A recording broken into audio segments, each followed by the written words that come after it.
പുതൻപുലരിയിലേക്ക് എല്ലാ പ്രേക്ഷകർക്കും സ്വാഗതം. നല്ലൊരു ദിവസം ആശംസിക്കുകയാണ്. ഈ മണിക്കുള്ള വളരെ പ്രധാനപ്പെട്ട വാർത്തകൾ നോക്കാം. ആദ്യം പാകിസ്ഥാനെതിരെ അടുത്ത നയതന്ത്രം മെനഞ്ഞ് ഭാരതം. പാക് അഫ്ഗാൻ നദീജല ഇടപാടുകൾ നിയന്ത്രിക്കാനും നീക്കം. അഫ്ഗാൻ നദിയിൽ ഡാം നിർമ്മിക്കാൻ പണം നൽകും.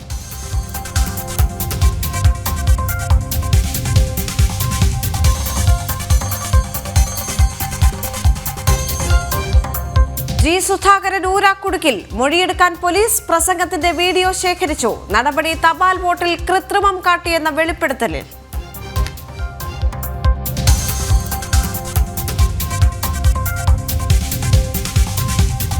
അഭിഭാഷകയെ മർദ്ദിച്ച കേസിൽ ബെയിലിൻ ദാസിന്റെ ജാമ്യാപേക്ഷയിൽ വിധി ഇന്ന്. ജാമ്യാപേക്ഷ പരിഗണിക്കുന്നത് തിരുവനന്തപുരം മജിസ്ട്രേറ്റ് കോടതി. അന്വേഷണ പുരോഗതി റിപ്പോർട്ട് പോലീസ് ഇന്ന് ഹാജരാക്കും.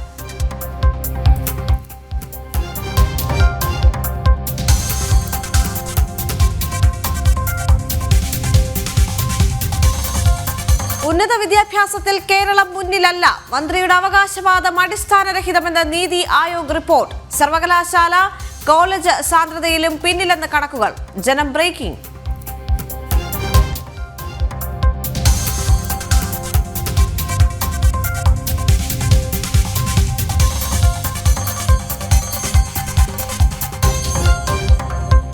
കാളിക്കാവിലെ നരഭോജി കടുവ എവിടെ? തിരച്ചിൽ ഊർജിതം. 3 സംഘങ്ങളായി തിരിഞ്ഞ് ഇന്നും പരിശോധന.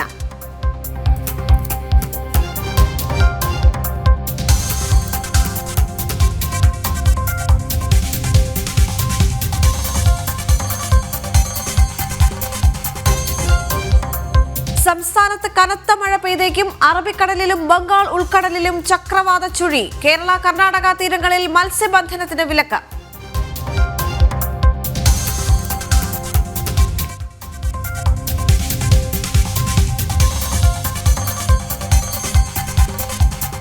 Isn't it? Set yourself up. He's the favourite to win tonight, but he's got big competition. Up, the arms go up. Oh, he might have done it. Oh, he's been so close to 90 metres his whole career. Has he done it this time? Right on the line. ചരിത്രത്തിലേക്ക് javelin എറിഞ്ഞ Neeraj Chopra Doha diamond ലീഗിൽ 90 metre മറികടന്നു. IPL മത്സരങ്ങൾ ഇന്ന് പുനരാരംഭിക്കും. ബാംഗ്ലൂർ കൊൽക്കത്തയെ നേരിടും.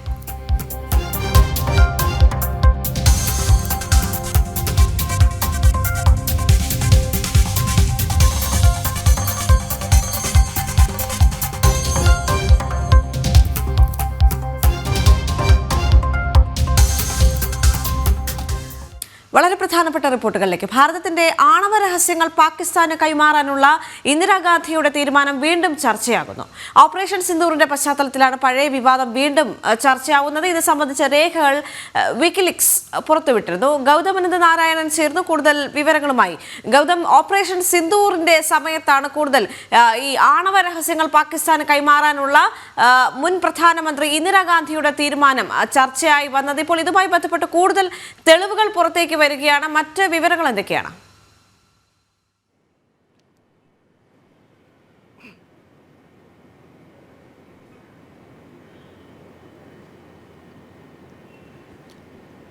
Devika, 1974 smiling ബുദ്ധ എന്ന പേരിൽ ഭാരതം ആദ്യമായി അണുപരീക്ഷണം നടത്തിയത് ആ വർഷത്തിലായിരുന്നു. അതിനുശേഷം ഇന്ദിരാഗാന്ധി നടത്തിയ ചില പ്രസ്താവനകൾ, അതായത് പാർലമെൻറ്റിലും അതല്ലാതെയുമായി ഈ ആണവ പദ്ധതിയുടെ രഹസ്യങ്ങളും മറ്റും നമ്മുടെ ശത്രു രാജ്യമായ പാകിസ്ഥാന് നൽകാൻ താൻ ഒരുക്കമാണ് എന്നൊരു തീരുമാനം, അല്ലെങ്കിൽ അത്തരമൊരു വളരെ വിവാദം നിറഞ്ഞൊരു നിലപാട് അന്നത്തെ കാലത്ത് ഇന്ദിരാഗാന്ധി എടുത്തിരുന്നു എന്നാണ് പറയപ്പെടുന്നത്. ഇത് പാർലമെൻറ്റിൽ ഇത്തരമൊരു പ്രസ്താവന ഇന്ദിരാഗാന്ധി നടത്തുകയും ചെയ്തു. മാത്രമല്ല, അതിനുശേഷം അന്നത്തെ പാകിസ്ഥാൻ്റെ ഭരണാധികാരിയായിരുന്ന സുൽഫിക്കർ അലി ഭൂട്ടോയുമായും ഇന്ദിരാഗാന്ധി ഇത്തരം ഒരു സംഭാഷണം നടത്തി എന്നത് സംബന്ധിച്ച് ഒരു നിർണായകമായ ഡോക്യുമെൻ്റ് വിക്കിലീക്സ് പിന്നീട് പുറത്തുവിടുകയും ചെയ്തിരുന്നു. 2013 രണ്ടാം UPA സർക്കാരിൻ്റെ അവസാന കാലത്തൊക്കെ ഈ വിവാദം വലിയ തോതിൽ കത്തിക്കീറുകയും ഇത് സംബന്ധിച്ച് അന്താരാഷ്ട്ര മാധ്യമങ്ങൾ ഉൾപ്പെടെ വിക്കിലീക്സിൻ്റെ ഈ ഡോക്യുമെൻ്റ് ആധികാരികമാക്കിക്കൊണ്ട് വലിയ വാർത്ത വാർത്തകളൊക്കെ നൽകുകയും അതൊരു വിവാദമായി മാറുകയും ഒക്കെ ചെയ്തതാണ്. നമുക്കറിയാം ഇപ്പോഴത്തെ സാഹചര്യത്തിൽ വീണ്ടും ഈ വിഷയം സജീവ ചർച്ചയായി മാറുന്നു എന്നുള്ളതാണ്. കാരണം ഓപ്പറേഷൻ സിന്ദൂർ ഒരു പ്രഖ്യാപിത യുദ്ധമല്ലായിരുന്നുവെങ്കിൽ പോലും 3 ദിവസം നീണ്ടുനിന്ന വലിയൊരു ഏറ്റുമുട്ടൽ തന്നെയായിരുന്നു. അതിനൊരു പ്രഖ്യാപനം ഇരു രാജ്യങ്ങളുടെയും ഭാഗത്ത് നിന്ന് യുദ്ധപ്രഖ്യാപനം ഉണ്ടായില്ലെങ്കിൽ പോലും മിസൈലുകൾ ഉപയോഗിച്ചും ഡ്രോണുകൾ ഉപയോഗിച്ചും അതല്ലാതെ കരമാർഗവുമുള്ള യുദ്ധം ഇരു രാജ്യങ്ങൾക്കും ഇടയിൽ സംഭവിച്ചു.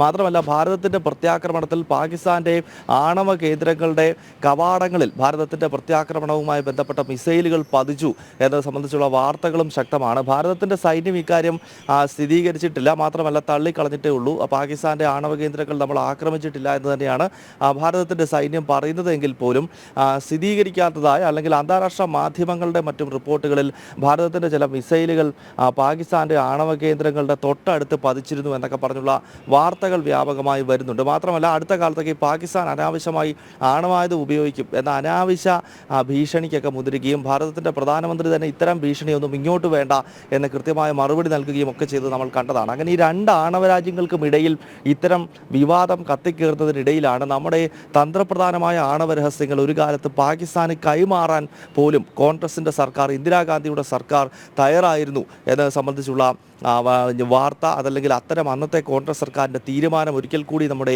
രാജ്യത്ത് ചർച്ചാ വിഷയമാകുന്നത്. കാരണം കോൺഗ്രസിനെ സംബന്ധിച്ചിടത്തോളം രാജ്യരക്ഷയുമായി ബന്ധപ്പെട്ട് എത്രത്തോളം തെറ്റായ സമീപനമാണ്, അല്ലെങ്കിൽ രാജ്യരക്ഷയുടെ കാര്യത്തിൽ പലതിലും കോംപ്രമൈസ് ചെയ്യുന്ന, വിട്ടുവീഴ്ച ചെയ്യുന്ന സമീപനമാണ് കോൺഗ്രസിൻ്റെ സർക്കാരുകൾ മുൻപെടുത്തിട്ടുള്ളത് എന്നതാണ് BJPയും മറ്റും ഇപ്പോൾ ആരോപിക്കുന്നത്. ഈ വിഷയം BJP ആണ് ഒരിക്കൽ കൂടി ഉയർത്തിക്കൊണ്ട് വരുന്നത്. കാരണം നിലവിൽ ഈ ഓപ്പറേഷൻ സിന്ദൂരുമായി ഒക്കെ ബന്ധപ്പെട്ട് രാഷ്ട്രീയമായി ചില പ്രത്യാരോപണങ്ങൾ BJPക്കും കോൺഗ്രസിനും ഇടയിലൊക്കെ രൂപപ്പെടുന്നുണ്ട്. അതിനാൽ തന്നെ കോൺഗ്രസിന് രാജ്യരക്ഷയുമായി ബന്ധപ്പെട്ട് ഒരു നിലപാടുമില്ല എന്ന് വിശദീകരിക്കുന്നതിന് വേണ്ടിയാണ് ഇപ്പോൾ മുൻപ് നടന്ന ഒരു സംഭവം, പഴയ വിവാദം ഒരിക്കൽ കൂടി ഇപ്പോൾ ദേശീയ രാഷ്ട്രീയത്തിൽ ഉൾപ്പെടെ ചർച്ചാ വിഷയമാകുന്നത്. ദേവിക. ശരി ഗൗതം, ഇതുമായി ബന്ധപ്പെട്ട് പ്രത്യേകിച്ച് ഓപ്പറേഷൻ സിന്ദൂർ നടന്ന സമയത്ത് ഈ കോൺഗ്രസ് നേതൃത്വത്തിൻ്റെ ഭാഗത്തു നിന്ന് അല്ലെങ്കിൽ പ്രതിപക്ഷത്തിൻ്റെ ഭാഗത്തു നിന്ന് കേന്ദ്ര സർക്കാരിനെ വിമർശിച്ചുകൊണ്ട് ചില ഭാഗത്തു നിന്നെങ്കിലും ചില ചോദ്യങ്ങളും മറ്റും ഉയർന്നു കേട്ട സമയത്ത് ഏറ്റവും കൂടുതൽ നമുക്കറിയാം സമൂഹ മാധ്യമങ്ങളിലടക്കം ചോദ്യം ചെയ്തതാണ് ഇന്ദിരാഗാന്ധി ഭാരതത്തിൻ്റെ ആണവ രഹസ്യങ്ങൾ പാകിസ്ഥാന് കൈമാറാൻ എടുത്ത തീരുമാനത്തെ കുറിച്ച്. ഇപ്പോൾ കോൺഗ്രസ് നേതൃത്വ വായടപ്പിക്കുന്ന തരത്തിലേക്കുള്ള രേഖകളാണ് ഇപ്പോൾ പുറത്തുവിട്ടിരിക്കുന്നത്. അഭ്യൂഹങ്ങളല്ല, രേഖകളുടെ അടിസ്ഥാനത്തിൽ തന്നെയാണ് ഇപ്പോൾ സംസാരിക്കേണ്ടി വരുന്നത് എന്നൊരു പ്രതിസന്ധി കൂടി ഇപ്പോൾ ഈ കോൺഗ്രസ് നേരിടുന്നുണ്ടല്ലോ.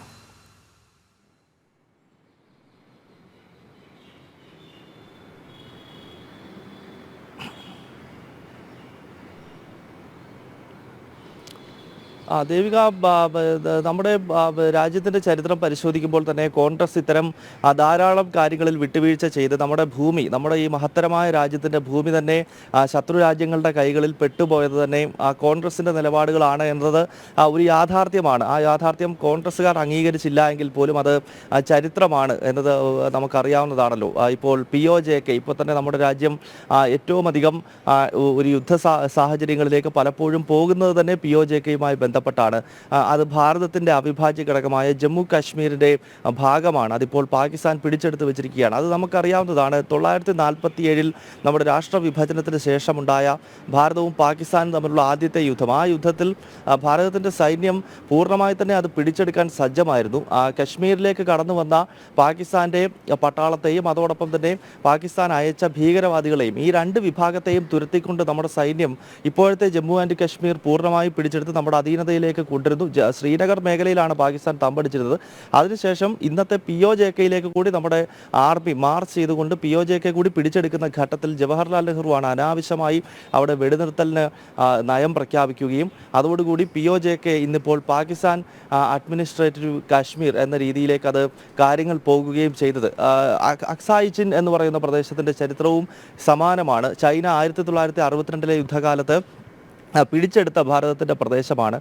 ആ പ്രദേശം ഇപ്പോഴും ചൈനയുടെ അധീനതയിൽ തന്നെയാണ് ഉള്ളത്. അക്സായ് ചിന്നിനെ പറ്റി, ആ ഭൂമി നമുക്ക് നഷ്ടപ്പെട്ടതിനെ പറ്റി അന്നത്തെ പ്രധാനമന്ത്രി നെഹ്റു പറഞ്ഞത് അത് പച്ചപ്പുല്ല് പോലും കിളുക്കാത്ത സ്ഥലമാണ്, അതായത് പുല്ല് പോലും അവിടെ ഉണ്ടാകത്തില്ല, അങ്ങനെ ഒരു ഭൂമി നമുക്കെന്തിനാണ് എന്ന നിലപാടായിരുന്നു നെഹ്റുവിന്. അപ്പോൾ POJ നമുക്ക് നഷ്ടപ്പെട്ടതാണെങ്കിലും അക്സായ് ചിൻ നമുക്ക് നഷ്ടപ്പെട്ടതാണെങ്കിലും ഇതെല്ലാം നെഹ്റുവിൻ്റെ കാലഘട്ടങ്ങളിലാണ്. കോൺഗ്രസിൻ്റെ കാലഘട്ടങ്ങളിൽ ചൈന തുടർച്ചയായി അരുണാചൽ പ്രദേശിൻ്റെയും സിക്കിമിൻ്റെയും ലഡാക്കിൻ്റെയും ഒക്കെ അതിർത്തികളിൽ തുടർച്ചയായി ലൈൻ ഓഫ് ആക്ച്വൽ കൺട്രോൾ ഭേദിക്കുകയും തങ്ങളുടെ ഭൂമിയാണെന്ന് പറഞ്ഞ് ഭാരതത്തിൻ്റെ പ്രദേശങ്ങൾ കൈയടക്കുകയും ഒക്കെ ചെയ്ത അനേകം സംഭവങ്ങൾ ഉണ്ടായിട്ടുണ്ട് എന്നത് ഒരു വസ്തുതയാണ്. അപ്പോൾ ഇതെല്ലാം തെളിയിക്കുന്നത് രാജ്യരക്ഷയുമായി ബന്ധപ്പെട്ട് പല കാര്യങ്ങളിലും വിട്ടുവീഴ്ച ചെയ്തിരുന്ന സർക്കാരാണ് കോൺഗ്രസിൻ്റേത് എന്നതാണ്. മലയാളി കൂടിയായ മുൻ പ്രതിരോധ മന്ത്രി AK ആൻ്റണി അദ്ദേഹം ലോക്സഭയിൽ 2010 തുറന്നു പറഞ്ഞൊരു കാര്യമാണ്, ചൈന അതിർത്തിയിൽ തങ്ങൾ ഒരു തരത്തിലുമുള്ള സേനാവിന്യാസമോ അല്ലെങ്കിൽ നിർമ്മാണ പ്രവർത്തനങ്ങളോ അല്ലെങ്കിൽ ഒരു വളരെ ഫാസ്റ്റായിട്ടുള്ള ഒരു മിലിറ്ററി മൂവ്മെൻറ്റിന് വേണ്ട ഒരു സംവിധാനങ്ങളും തങ്ങൾ ഒരുക്കുമായിരുന്നില്ല. കാരണം ചൈനയ്ക്ക്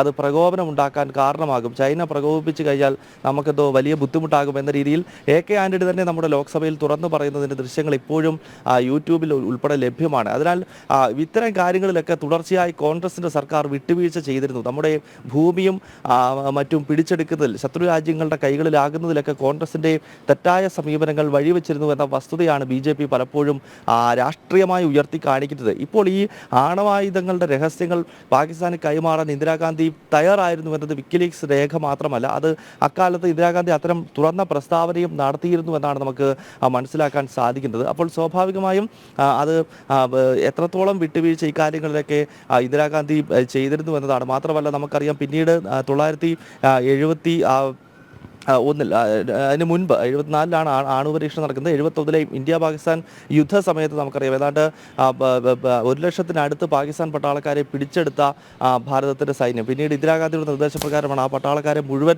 പാകിസ്ഥാനിന് വിട്ടുകൊടുക്കുകയും ഭാരതം പിടിച്ചെടുത്ത പ്രദേശത്ത് നിന്നും ഭാരതത്തിൻ്റെ സൈന്യം പിന്നോട്ട് മാറേണ്ട അവസ്ഥയും ഒക്കെ ഉണ്ടായത് ഇന്ദിരാഗാന്ധിയുടെ ഭരണകാലത്താണ്. മുൻപ് നെഹ്റുവിൻ്റെ ഭരണകാലത്ത് നേരത്തെ നമ്മൾ സൂചിപ്പിച്ചിരുന്നു ഇത്തരം സംഭവങ്ങൾ ഉണ്ടായിട്ടുണ്ട്.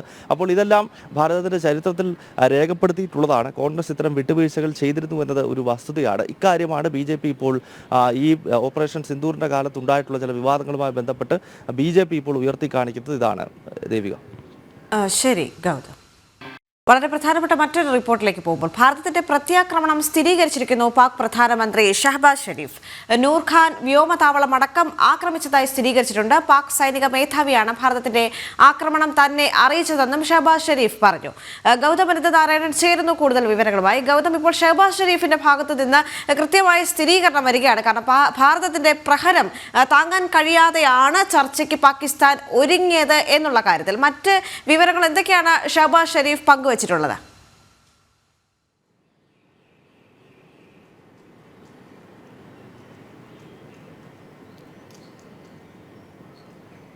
ദേവിക, പാകിസ്ഥാൻ പ്രധാനമന്ത്രിയുടെ ഭാഗത്ത് നിന്നും ഭാരതത്തിൻ്റെ പ്രത്യാക്രമണം സംബന്ധിച്ചൊരു തുറന്നു പറച്ചിൽ ഇപ്പോൾ സംഭവിച്ചിരിക്കുകയാണ്. ഇതാദ്യമായാണ് ഭാരതത്തിൻ്റെ അത്യാധുനികമായ മിസൈലുകൾ, പ്രത്യേകിച്ച് ബാലിസ്റ്റിക് മിസൈലുകൾ ഉൾപ്പെടെ പാകിസ്ഥാനിൽ പതിച്ചു എന്ന കാര്യം ഇപ്പോൾ പാകിസ്ഥാൻ്റെ ഭരണകൂടം ഔദ്യോഗികമായി സമ്മതിക്കുന്നത്. പ്രത്യേകിച്ച് നൂർഖാൻ എയർബേസ് തകർന്നു എന്ന കാര്യം പാകിസ്ഥാൻ്റെ പ്രധാനമന്ത്രി ഷഹബാസ് ഷെരീഫ് തന്നെ ഇപ്പോൾ തുറന്ന് സമ്മതിക്കുകയാണ്. മെയ് മാസം 10-ാം തീയതി രാത്രി ഏതാണ്ട് 2:30 തന്നെ പാകിസ്ഥാന്റെ പട്ടാള മേധാവിയായ ജനറൽ അസീം മുനീർ വിളിച്ചാണ് ഈ നൂർഖാൻ എയർബേസിലും മറ്റും ഭാരതത്തിന്റെ ബാലിസ്റ്റിക് മിസൈലുകൾ പതിച്ചു എന്ന കാര്യം അറിയിച്ചത് എന്നാണ് പാകിസ്ഥാൻ പ്രധാനമന്ത്രി വ്യക്തമാക്കുന്നത്. നേരത്തെ പാകിസ്ഥാൻ ഈ ആക്രമണങ്ങൾ സംബന്ധിച്ചൊരു സ്ഥിരീകരണം പാകിസ്ഥാന്റെ രാഷ്ട്രീയ നേതൃത്വം നൽകിയിരുന്നില്ല. മറിച്ച് ഇന്ത്യക്കെതിരെ പ്രതിരോധം നടത്തിയെന്നൊക്കെയുള്ള വീമ്പ് പറച്ചിലുകളാണ് പാകിസ്ഥാന്റെ നേതൃത്വം നടത്തിയിരുന്നതെങ്കിൽ ഇപ്പോൾ പാകിസ്ഥാൻ പ്രധാനമന്ത്രി ഷഹബാസ് ഷെരീഫ് തന്നെ അവരുടെ ഏറ്റവും തന്ത്രപ്രധാനമായ നൂർഖാൻ എയർബേസിലും മറ്റും ഭാരതം നടത്തിയ പ്രത്യാക്രമണം, പ്രത്യേകിച്ച് ബാലിസ്റ്റിക് മിസൈലുകളാണ് അവിടെ പതിച്ചത് എന്ന കാര്യമാണ് ഇപ്പോൾ പാകിസ്ഥാൻ പ്രധാനമന്ത്രി തന്നെ വ്യക്തമാക്കുന്നത്. തൻ്റെ പാകിസ്ഥാന്റെ പട്ടാള മേധാവി ഇക്കാര്യം അറിയിച്ചു എന്ന് പറഞ്ഞുകൊണ്ടാണ് ഇദ്ദേഹത്തിൻ്റെ പ്രസ്താവന ഇപ്പോൾ പുറത്തു വരുന്നത്. ഒപ്പം ഈ ഷഹബാസ് ഷെരീഫ് പറയുന്ന മറ്റു ചില കാര്യങ്ങൾ തദ്ദേശീയമായ ആയുധങ്ങൾ ഉപയോഗിച്ചുകൊണ്ടാണ് ഭാരതത്തിൻ്റെ പ്രതിരോധം തീർത്തത് എന്നൊക്കെയാണ് ഇപ്പോൾ ഷഹബാസ് ഷെരീഫ് പറയുന്നത്. കാരണം നമുക്കറിയാം നിലവിൽ ഈ ഭാരതത്തിലും അതോടൊപ്പം തന്നെ ലോക രാജ്യങ്ങൾക്കിടയിലും പാകിസ്ഥാനെ പോലെ ഒരു ഭീകര രാജ്യത്തിന് ആയുധങ്ങൾ നൽകുന്ന രാജ്യങ്ങൾക്കെതിരെ വലിയ വികാരം ഇപ്പോൾ രൂപപ്പെടുകയാണ്. പ്രത്യേകിച്ച് ചൈനയ്ക്കെതിരെ അത് വളരെ സജീവമായി തന്നെ നടക്കുന്നുണ്ട്. കാരണം ഈ ഇസ്ലാമിക ഭീകരവാദത്തിന് എല്ലാ അർത്ഥത്തിലും തണൽ നൽകുന്ന അല്ലെങ്കിൽ അതിന് കൈത്താങ് നൽകുന്ന അതിൻ്റെ ഒരു ആഗോള സർവകലാശാലയായി നിൽക്കുന്ന രാജ്യത്തിന് ആയുധങ്ങൾ നൽകുന്നു എന്നതിൻ്റെ പേരിൽ ചൈനയ്ക്കെതിരെ വലിയ വികാരം രൂപപ്പെടുന്നു. അതോടൊപ്പം തന്നെ തുർക്കി പോലെയുള്ള രാജ്യത്തിനെതിരെ ഭാരതത്തിനകത്ത് തന്നെ വലിയ പ്രതിഷേധങ്ങളും മറ്റും തുടർന്നുകൊണ്ടിരിക്കുകയാണ്. ഈ പശ്ചാത്തലത്തിൽ മറ്റു രാജ്യങ്ങളെ പ്രതിരോധത്തിലാക്കേണ്ടതില്ല, അതല്ലെങ്കിൽ ചൈന ഉൾപ്പെടെയുള്ള രാജ്യങ്ങൾ പാകിസ്ഥാനോട് കൃത്യമായിട്ട് തന്നെ കാര്യങ്ങൾ പറഞ്ഞിട്ടുണ്ടാകാം ഇത്തരമൊരു പ്രസ്താവന നടത്തണമെന്നത്. അതിനാൽ ഇപ്പോൾ പാകിസ്ഥാൻ പ്രധാനമന്ത്രി പറയുന്നത് തദ്ദേശീയമായി തങ്ങൾ നിർമ്മിച്ച ആയുധങ്ങൾ ഉപയോഗിച്ചുകൊണ്ടാണ് ഭാരതത്തെ പ്രതിരോധിച്ചതെന്നും ഭാരതത്തിലേക്ക് ആക്രമണം നടത്തിയതും തദ്ദേശീയമായ ആയുധങ്ങൾ ഉപയോഗിച്ചുകൊണ്ടാണ് എന്നൊരു പ്രസ്താവനയാണ് ഷഹബാസ് ഷെരീഫിൻ്റെ ഭാഗത്ത് നിന്നും ഈ ഘട്ടത്തിൽ പുറത്തു വരുന്നത്. പക്ഷേ അങ്ങനെയല്ല എന്നതാണ് വസ്തുത. നമുക്കറിയാം, അവർ ഉയർത്തിവിട്ടുന്ന ഡ്രോണുകൾ പലതും തുർക്കിയിൽ നിന്നും മറ്റും നിർമ്മിച്ചിട്ടുള്ള ഡ്രോണുകൾ ഉണ്ടായിരുന്നു. മാത്രമല്ല PL-15 എന്ന് പറയുന്ന ഒരു മിസൈൽ ഭാരതം വെട്ടിവെച്ച് വീഴ്ത്തിയിരുന്നു. ആ മിസൈൽ ചൈനീസ് നിർമ്മിതമാണ് എന്നത് ഭാരതത്തിൻ്റെ സൈന്യം ഔദ്യോഗികമായി തന്നെ സ്ഥിരീകരിച്ചതാണ്. കാരണം ആ മിസൈലിൻ്റെ ഭാഗങ്ങൾ ഭാരതത്തിൽ തന്നെ ചിതറി വീഴുകയും ആ വീണ അതിൻ്റെ അവശിഷ്ടങ്ങൾ കൃത്യമായിട്ട് തന്നെ നിരീക്ഷിച്ചപ്പോൾ അത് ചൈനീസ് നിർമ്മിതമായ മിസൈലാണെന്ന് കണ്ടെത്തുകയും ചെയ്തതാണ്. അതിനാൽ തുർക്കിയും അതുപോലെ തന്നെ ചൈനയും ഉൾപ്പെടെയുള്ള രാജ്യങ്ങൾ നൽകിയ ആയുധങ്ങൾ കൃത്യമായിട്ട് തന്നെ ഈ യുദ്ധത്തിനിടയിൽ പാകിസ്ഥാൻ പലതവണ ഭാരതത്തിലേക്ക് തൊടുത്തുവിടാൻ ശ്രമിച്ചു. പക്ഷേ നമ്മുടെ അത്യാധുനികമായ ആയുധങ്ങൾ, പ്രത്യേകിച്ച് നാം തദ്ദേശീയമായി ഉൾപ്പെടെ വികസിപ്പിച്ച ആകാശ് ഉൾപ്പെടെയുള്ള നമ്മുടെ പ്രതിരോധ സംവിധാനങ്ങളെ ഉപയോഗിച്ച് നമ്മളതിനെ നിർവീര്യമാക്കി എന്നതാണ് വസ്തുത. പക്ഷേ ഇപ്പോൾ ഈ ചൈന ഉൾപ്പെടെയുള്ള രാജ്യങ്ങളെ സംരക്ഷിക്കാനാകാം ഒരുപക്ഷെ തങ്ങൾ തദ്ദേശീയമായി നിർമ്മിച്ച ആയുധങ്ങളാണ് ഈ സംഘർഷത്തിനിടയിൽ ഉപയോഗിച്ചത് എന്ന് പാകിസ്ഥാൻ പ്രധാനമന്ത്രി പറയുന്നത്. എന്തായാലും നൂർഖാൻ ഉൾപ്പെടെയുള്ള അവരുടെ തന്ത്രപ്രധാന എയർബേസുകളിൽ ഭാരതത്തിൻ്റെ മിസൈലുകൾ പതിച്ചു എന്ന കാര്യം ഇപ്പോൾ പാകിസ്ഥാന്റെ പ്രധാനമന്ത്രിക്ക് തന്നെ ഔദ്യോഗികമായി സ്ഥിരീകരിക്കേണ്ട സാഹചര്യമുണ്ടായി. നൂർഖാൻ വിമാനത്താവളത്തിന്റെ പ്രത്യേകത നേരത്തെ നമ്മൾ സൂചിപ്പിച്ചിട്ടുള്ളതാണ്. പാകിസ്ഥാന്റെ ഏറ്റവും തന്ത്രപ്രധാനമായ എയർബേസ് ആണ്. അവരുടെ തലസ്ഥാനമായ ഇസ്ലാമാബാദിൽ നിന്നും 15 കിലോമീറ്റർ മാത്രം അകലെയാണ്, റാവൽപിണ്ടി നഗരത്തിലാണ് ഈ ഒരു എയർബേസ് സ്ഥിതി ചെയ്യുന്നത്. അവരുടെ VVIP മൂവ്മെന്റുകൾ നടക്കുന്ന എയർബേസ് ആണ്. പ്രസിഡന്റും പ്രധാനമന്ത്രിയും ഉപപ്രധാനമന്ത്രിമാരും മന്ത്രിമാരും പട്ടാള മേധാവിയും ഒക്കെ പറന്നുയരുകയും ലാൻഡ് ചെയ്യുകയും ഒക്കെ ചെയ്യുന്നത് ഈ എയർബേസിൽ നിന്നാണ്. അവരുടെ ഏറ്റവും പ്രധാനപ്പെട്ട വിമാനത്താവളമായ ബേനസീർ ഭൂട്ടോ അന്താരാഷ്ട്ര വിമാനത്താവളത്തോട് ചേർന്നാണ് ഈ എയർബേസ് സ്ഥിതി ചെയ്തത്. അങ്ങനെയുള്ള ഏറ്റവും തന്ത്രപ്രധാനമായ എയർബേസിലാണ് ഭാരതത്തിന്റെ ബാലിസ്റ്റിക് മിസൈലുകളും മറ്റും പതിച്ചിരിക്കുന്നത് എന്ന കാര്യം ഇപ്പോൾ പാകിസ്ഥാൻ പ്രധാനമന്ത്രി തന്നെ സ്ഥിരീകരിക്കുന്നത്. ദേവിക.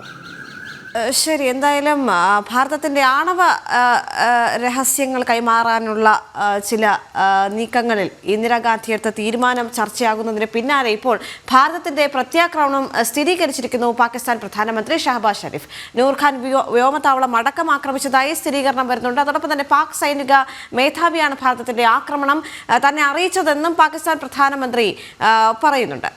മറ്റ് റിപ്പോർട്ടുകളിലേക്ക് കൂടി എത്തുമ്പോൾ ഇനി സന്നിധാനത്തേക്ക് പോവുകയാണ്. ഇടവമാസ പൂജാ നാളുകളിൽ ശബരിമല സന്നിധാനത്ത് വൻ ഭക്തജനത്തിരക്ക്. 37,878 ഭക്തർ ഇന്നലെ ദർശനം നടത്തിയിട്ടുണ്ട്. ഇന്ന് പുലർച്ചെയും സന്നിധാനത്ത് ഭക്തജനത്തിരക്ക് അനുഭവപ്പെടുന്നു. പൂജകൾ പൂർത്തിയാക്കി 19-ന് രാത്രി 10 മണിക്കായിരിക്കും നടയടയ്ക്കുക. മിഥുൻ മുരളി ചേരുന്നു കൂടുതൽ വിവരങ്ങളുമായി. മിഥുൻ, ഇന്നും വലിയ തിരക്ക് തന്നെയാണ്, കാരണം സംസ്ഥാനത്ത് മഴ മുന്നറിയിപ്പെല്ലാം നൽകിയിട്ടുണ്ട്. ഇപ്പോൾ ശബരിമലയിലെ സ്ഥിതി എന്താണ്? അവിടെ എത്രത്തോളം തിരക്കുണ്ട്?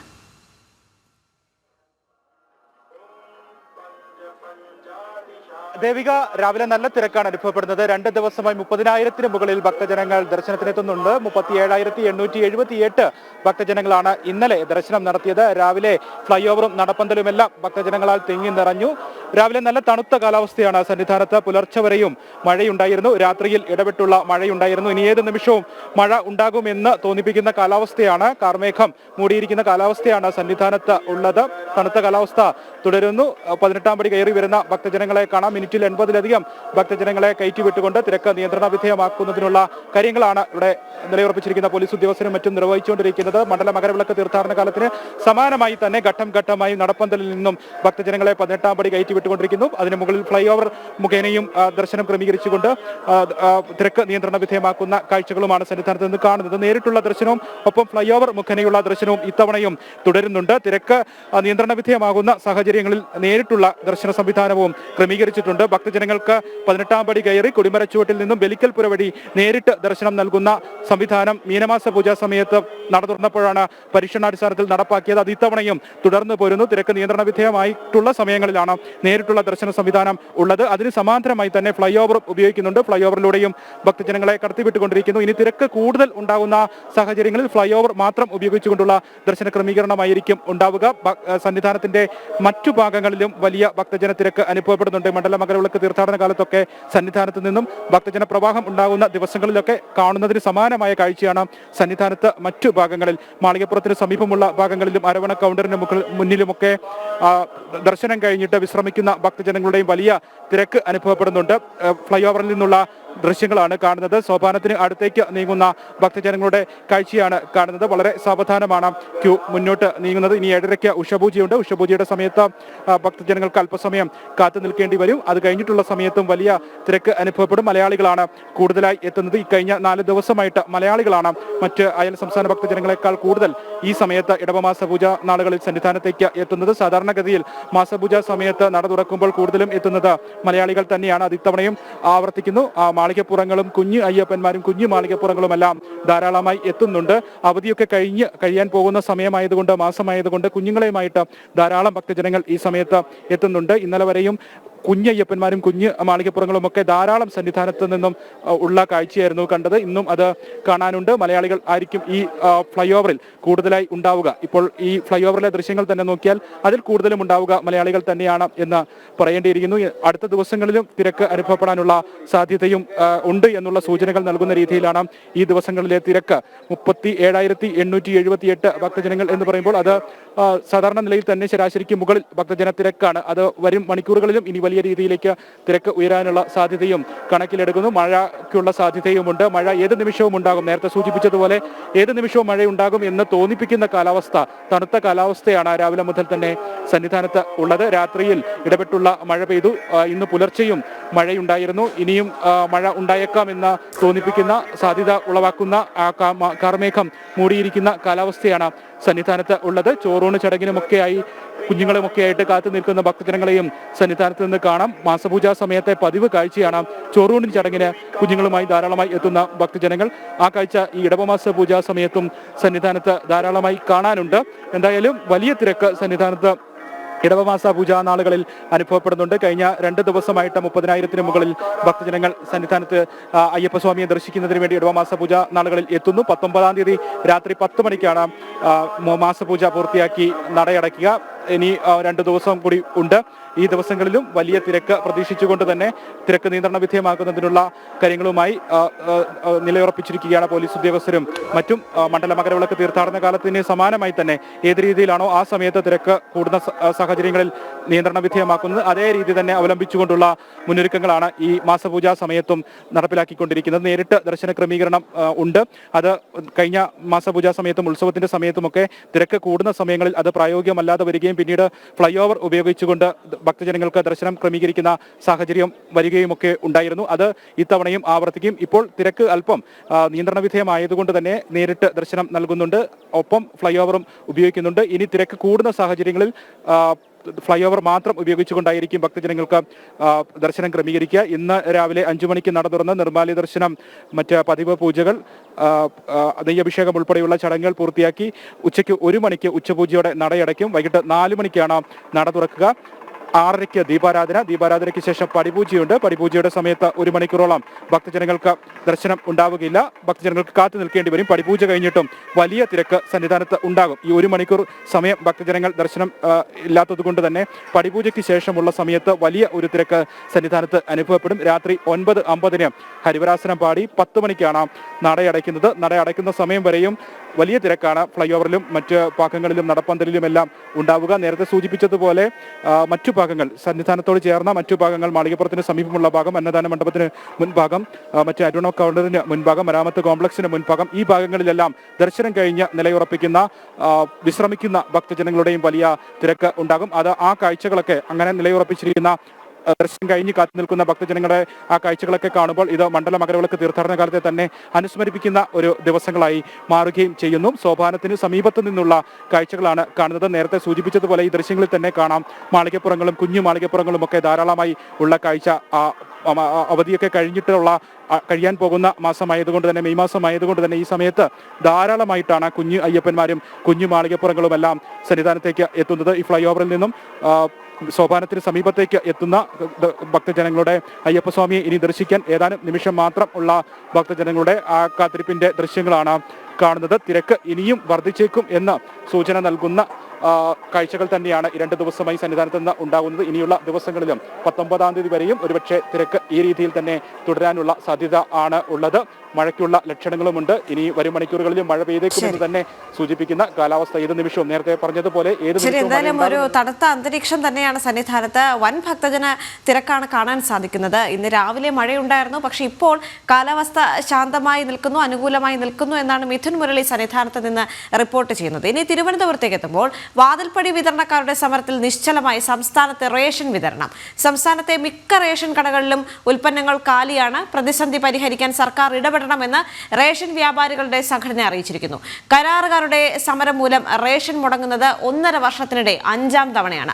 പ്രജിത്ത് മോഹനൻ കൂടുതൽ വിവരങ്ങളുമായി ചേരുന്നുണ്ട്. പ്രജിത്ത്, റേഷൻ കടകൾ എന്ന് പറയുന്നത് സാധാരണക്കാർ ഏറ്റവും കൂടുതൽ ആശ്രയിക്കുന്ന ഇടങ്ങളാണ്.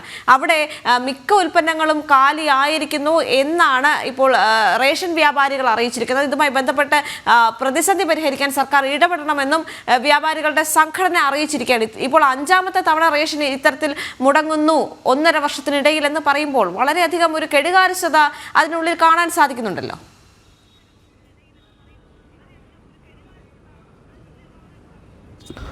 സംസ്ഥാനത്ത് റേഷൻ വിതരണത്തിൽ സർക്കാർ തുടർച്ചയായി പല വീഴ്ചകളും വരുന്നുണ്ട്. പ്രത്യേകിച്ച് വിതരണക്കാർക്ക് പണം നൽകുന്നതിൽ, അതോടൊപ്പം തന്നെ റേഷൻ വ്യാപാരികൾക്ക് അവരുടെ പ്രതിമാസ വേതനം അനുവദിക്കുന്നതിൽ തുടങ്ങിയിട്ടുള്ള ഒരുപാട് വീഴ്ചകൾ തുടർച്ചയായി സംഭവിക്കുന്നത് കൊണ്ടാണ് പലപ്പോഴും ഇത്തരത്തിൽ റേഷൻ മുടങ്ങുന്ന രീതിയിലേക്ക് വ്യാപാരികളുടെയും അതോടൊപ്പം തന്നെ വാതിൽപ്പടി വിതരണം നടത്തുന്ന ട്രാൻസ്പോർട്ടിംഗ് കോൺട്രാക്ട് അസോസിയേഷൻ്റെയൊക്കെ സമരം കാരണം പല സമയത്തും ഈ റേഷൻ വിതരണം പ്രതിസന്ധിയിലായിരിക്കുന്നത്. ഇപ്പോൾ മെയ് 1 മുതൽ ഈ പറയുന്ന രീതിയിൽ റേഷൻ വിതരണം നടത്തേണ്ട അല്ലെങ്കിൽ റേഷൻ കടകളിലേക്ക് കഴിഞ്ഞ തിങ്കളാഴ്ച മുതലാണ് റേഷൻ വിതരണം നടത്തേണ്ട ട്രാൻസ്പോർട്ടിംഗ് അസോസിയേഷന്റെ പ്രതിനിധികൾ അവർ സമരത്തിലേക്ക് പോയത്. അതിന് കാരണം എന്ന് പറയുന്നത് ഒരു മാസം ഏകദേശം 25 കോടിയോളം രൂപയാണ് ഇത്തരത്തിൽ വിതരണം നടത്തുന്ന ഈ റേഷൻ ട്രാൻസ്പോർട്ട് അസോസിയേഷന്റെ കരാറുകാർക്ക് നൽകേണ്ടത്.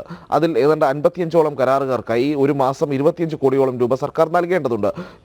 ഈ 2025 ജനുവരി മുതൽ അത് കുടിശ്ശികയായി തുടരുന്ന ഒരു സാഹചര്യത്തിലാണ് സർക്കാരിനെ കൃത്യമായി വിവരങ്ങൾ അറിയിക്കുകയും എന്നാൽ സർക്കാരിന്റെ ഭാഗത്ത് നിന്ന് ഇടപെടലുകൾ ഉണ്ടാകുകയും ഈ റേഷൻ വിതരണത്തിന്റെ നോഡൽ ഏജൻസിയായി പ്രവർത്തിക്കുന്ന സപ്ലൈകോ പോലും കൃത്യമായി ഇവർക്ക് പണം നൽകാത്തതിനെ തുടർന്നാണ് ഈ രീതിയിൽ സമരവുമായി ഈ വാതിൽപ്പടി വിതരണം നടത്തുന്ന കരാറുകാർ മുന്നോട്ട് പോയത്. ആ സമരത്തിന്റെ ഭാഗമായി ഇപ്പോൾ റേഷൻ കടകളിലെ പ്രതിസന്ധി വലിയ രൂക്ഷമായിരിക്കുന്ന ഒരു സാഹചര്യമുണ്ട്. പ്രത്യേകിച്ച് സംസ്ഥാനത്തെ വിവിധ സ്ഥലങ്ങളിൽ വിവിധ റേഷൻ കടകളിൽ ഏതാണ്ട് ഇനി ഒരു 1-2 ദിവസം കൂടി വിതരണം ചെയ്യാനുള്ള സാധനങ്ങൾ പോലും ഇല്ലാത്ത സാഹചര്യത്തിലേക്ക് കാര്യങ്ങൾ പോയിരിക്കുകയാണ്. റേഷൻ വാങ്ങാനായി ആളുകൾ റേഷൻ കടകളിലേക്ക് എത്തുമ്പോൾ അവിടെ സാധനങ്ങളില്ല എന്ന് പറഞ്ഞ് ഈ പറയുന്ന കാർഡുടമകളെ തിരിച്ചയക്കേണ്ട ഒരു സാഹചര്യത്തിലേക്ക് റേഷൻ വ്യാപാരികൾ പോയതോടുകൂടിയാണ് അവരും പ്രതിഷേധവുമായി ഇപ്പോൾ രംഗത്തെത്തുന്നത്. സർക്കാർ അടിയന്തരമായി വിഷയത്തിൽ ഇടപെടുകയും നിലവിൽ വാതിൽപ്പടി വിതരണം നടത്തുന്ന കരാറുകാർ നടത്തുന്ന സമരത്തിൽ നിന്ന് അവരെ പിന്നോട്ട് പോകാനുള്ള ഒരു സാഹചര്യം സർക്കാർ സൃഷ്ടിക്കുകയും വേണമെന്നുള്ളതാണ് റേഷൻ വ്യാപാരികളും ആവശ്യപ്പെടുന്നത്. കാരണം സംസ്ഥാനത്തെ ഇപ്പോൾ നമ്മൾ ഈ റേഷൻ കടകൾ പ്രവർത്തിക്കുന്നത് ഓരോ ദിവസവും റേഷൻ വ്യാപാരികൾ പ്രവർത്തിക്കുന്നതിന് പലയിടത്തു നിന്നും കടമെടുത്തും അല്ലെങ്കിൽ സർക്കാർ കൃത്യമായി പണം നൽകാത്തത് കൊണ്ട് തന്നെ വലിയ പ്രതിസന്ധിയിലാണ് അവരും മുന്നോട്ട് പോകുന്നത്. ഇപ്പോൾ ചില സ്ഥലങ്ങളിലാട്ടെ ഈ സ്വന്തം കെട്ടിടത്തിൽ പ്രവർത്തിക്കാത്ത റേഷൻ വ്യാപാരികളുണ്ട് അല്ലെങ്കിൽ റേഷൻ കടകളുണ്ട്. അതുകൊണ്ട് തന്നെ അത്തരം കടകൾക്ക് ഈ പറയുന്ന രീതിയിൽ വാടക കൊടുക്കേണ്ടതുണ്ട്. റേഷൻ കടകളിൽ വൈദ്യുതി സംവിധാനമൊക്കെ ഏർപ്പെടുത്തേണ്ടതുണ്ട്. അങ്ങനെ വലിയ ഭാരിച്ച പ്രതിസന്ധിയിൽ നിൽക്കുമ്പോഴാണ് അവരും ഈ റേഷൻ വിതരണത്തിന് തയ്യാറായി മുന്നോട്ട് വരുന്നത്. ആ സമയത്താണ് റേഷൻ കടകളിലേക്ക് സാധനം എത്താത്ത രീതിയിൽ ഗോഡൌണുകളിൽ നിന്നും റേഷൻ കടകളിലേക്ക് വാതിൽപ്പടി വിതരണം നടത്തേണ്ട ഈ പറയുന്ന കോൺട്രാക്ടുകാർ സമരത്തിലേക്ക് പോയിരിക്കുന്നതും. പക്ഷേ സർക്കാരിന്റെ ഭാഗത്തു നിന്ന് ആ സമരം ഒത്തുതീർപ്പാക്കാനുള്ള ഒരു നടപടിയും ഉണ്ടാകാതെ വന്നതോടുകൂടിയാണ് ഇപ്പോൾ റേഷൻ വ്യാപാരികളും പ്രതിഷേധം അറിയിച്ച് രംഗത്തെത്തുന്നത്. സംസ്ഥാനത്തെ ഏതാണ്ട് 70% റേഷൻ കടകളിലും ഒരു വസ്തു പോലും ഇല്ലാത്തൊരു സാഹചര്യത്തിലേക്ക് കാര്യങ്ങൾ എത്തിച്ചേർന്നിരിക്കുന്നു എന്നുള്ളതാണ് റേഷൻ വ്യാപാരികൾ അറിയിക്കുന്നത്. 1.5 വർഷത്തിനിടെ 5 തവണ ഈ പറയുന്ന വാതിൽപ്പടി വിതരണം നടത്തുന്ന കരാറുകാർ സമരം ചെയ്യേണ്ട ഒരു സാഹചര്യത്തിലേക്ക് കാര്യങ്ങൾ എത്തി നിൽക്കുന്നു എന്നുള്ളതാണ് സംസ്ഥാനത്തെ റേഷൻ മേഖലയെ വലിയ രീതിയിലുള്ള പ്രതിസന്ധിയിലാക്കുന്നത്. ഓരോ തവണയും ഈ പറയുന്ന രീതിയിൽ വാതിൽപ്പടി വിതരണക്കാർ സമരത്തിൽ പോകുമ്പോഴും റേഷൻ കടകളിലേക്ക് സാധനങ്ങൾ എത്തുന്നതിൻ്റെ ആ ഫ്ലോ കുറയുന്നതോടുകൂടി കൃത്യസമയത്ത് ഈ വസ്തുക്കൾ സാധാരണക്കാരായ റേഷൻ ഉപയോഗിക്കുന്ന അല്ലെങ്കിൽ റേഷൻ വാങ്ങിച്ച് സ്വന്തം വീടുകളിലേക്ക് കൊണ്ടുപോകേണ്ട സാധാരണക്കാരായ ആളുകൾക്ക് അതിന് സാധിക്കാത്തൊരു സാഹചര്യം ഉണ്ടാകുന്നു. ഒരു തവണ സമരം നടത്തുമ്പോൾ ഇപ്പോൾ 10-20 ദിവസം സമരം കഴിയുമ്പോൾ വീണ്ടും ഈ പറയുന്ന രീതിയിൽ കൂടുതൽ സമയം ഈ പറയുന്ന വിതരണക്കാർ കൂടുതൽ സമയം ജോലി എടുക്കേണ്ട ഒരു സാഹചര്യം ഉണ്ടാകുകയും അവർ ഈ വസ്തുക്കൾ റേഷൻ കടകളിലേക്ക് എത്തിക്കേണ്ടതിൻ്റെ അത് ഒരു ഫ്ലോ കട്ടാകുന്ന ഒരു സാഹചര്യം ഉണ്ടാകുന്നു. തുടർന്ന് വീണ്ടും വലിയ രീതിയിലുള്ള പ്രതിസന്ധിയിലേക്ക് കാര്യങ്ങൾ പോകും. കാരണം ഈ മാസത്തെ സാധനങ്ങൾ കൃത്യസമയത്ത് കൊടുത്തു തീർക്കാൻ കഴിയില്ല. ആ ഒരു സാഹചര്യത്തിലേക്ക് കാര്യങ്ങൾ പോകുമ്പോൾ വീണ്ടും സാഹചര്യം വീണ്ടും ഓരോ മാസം കഴിയുന്തോറും അത് കൂടുതൽ പ്രതിസന്ധിയിലേക്ക് കാര്യങ്ങൾ പോകുന്നു എന്നുള്ളതാണ്. സംസ്ഥാനത്തെ റേഷൻ വിതരണം നടത്തുന്ന വാതിൽപ്പടി വിതരണം നടത്തുന്ന കരാറുകാർക്ക് ഏതാണ്ട് 125 കോടിയോളം രൂപ സർക്കാർ നൽകാനുണ്ട്. അവർക്ക് പണം നൽകുമെന്ന് കഴിഞ്ഞ കുറേ ദിവസമായി സർക്കാരും സപ്ലൈകോയും ഒക്കെ ആവർത്തിക്കുന്നുണ്ടെങ്കിലും കൃത്യസമയത്ത് ഈ പണം നൽകാത്തതാണ് പ്രതിസന്ധി സൃഷ്ടിക്കുന്നത്.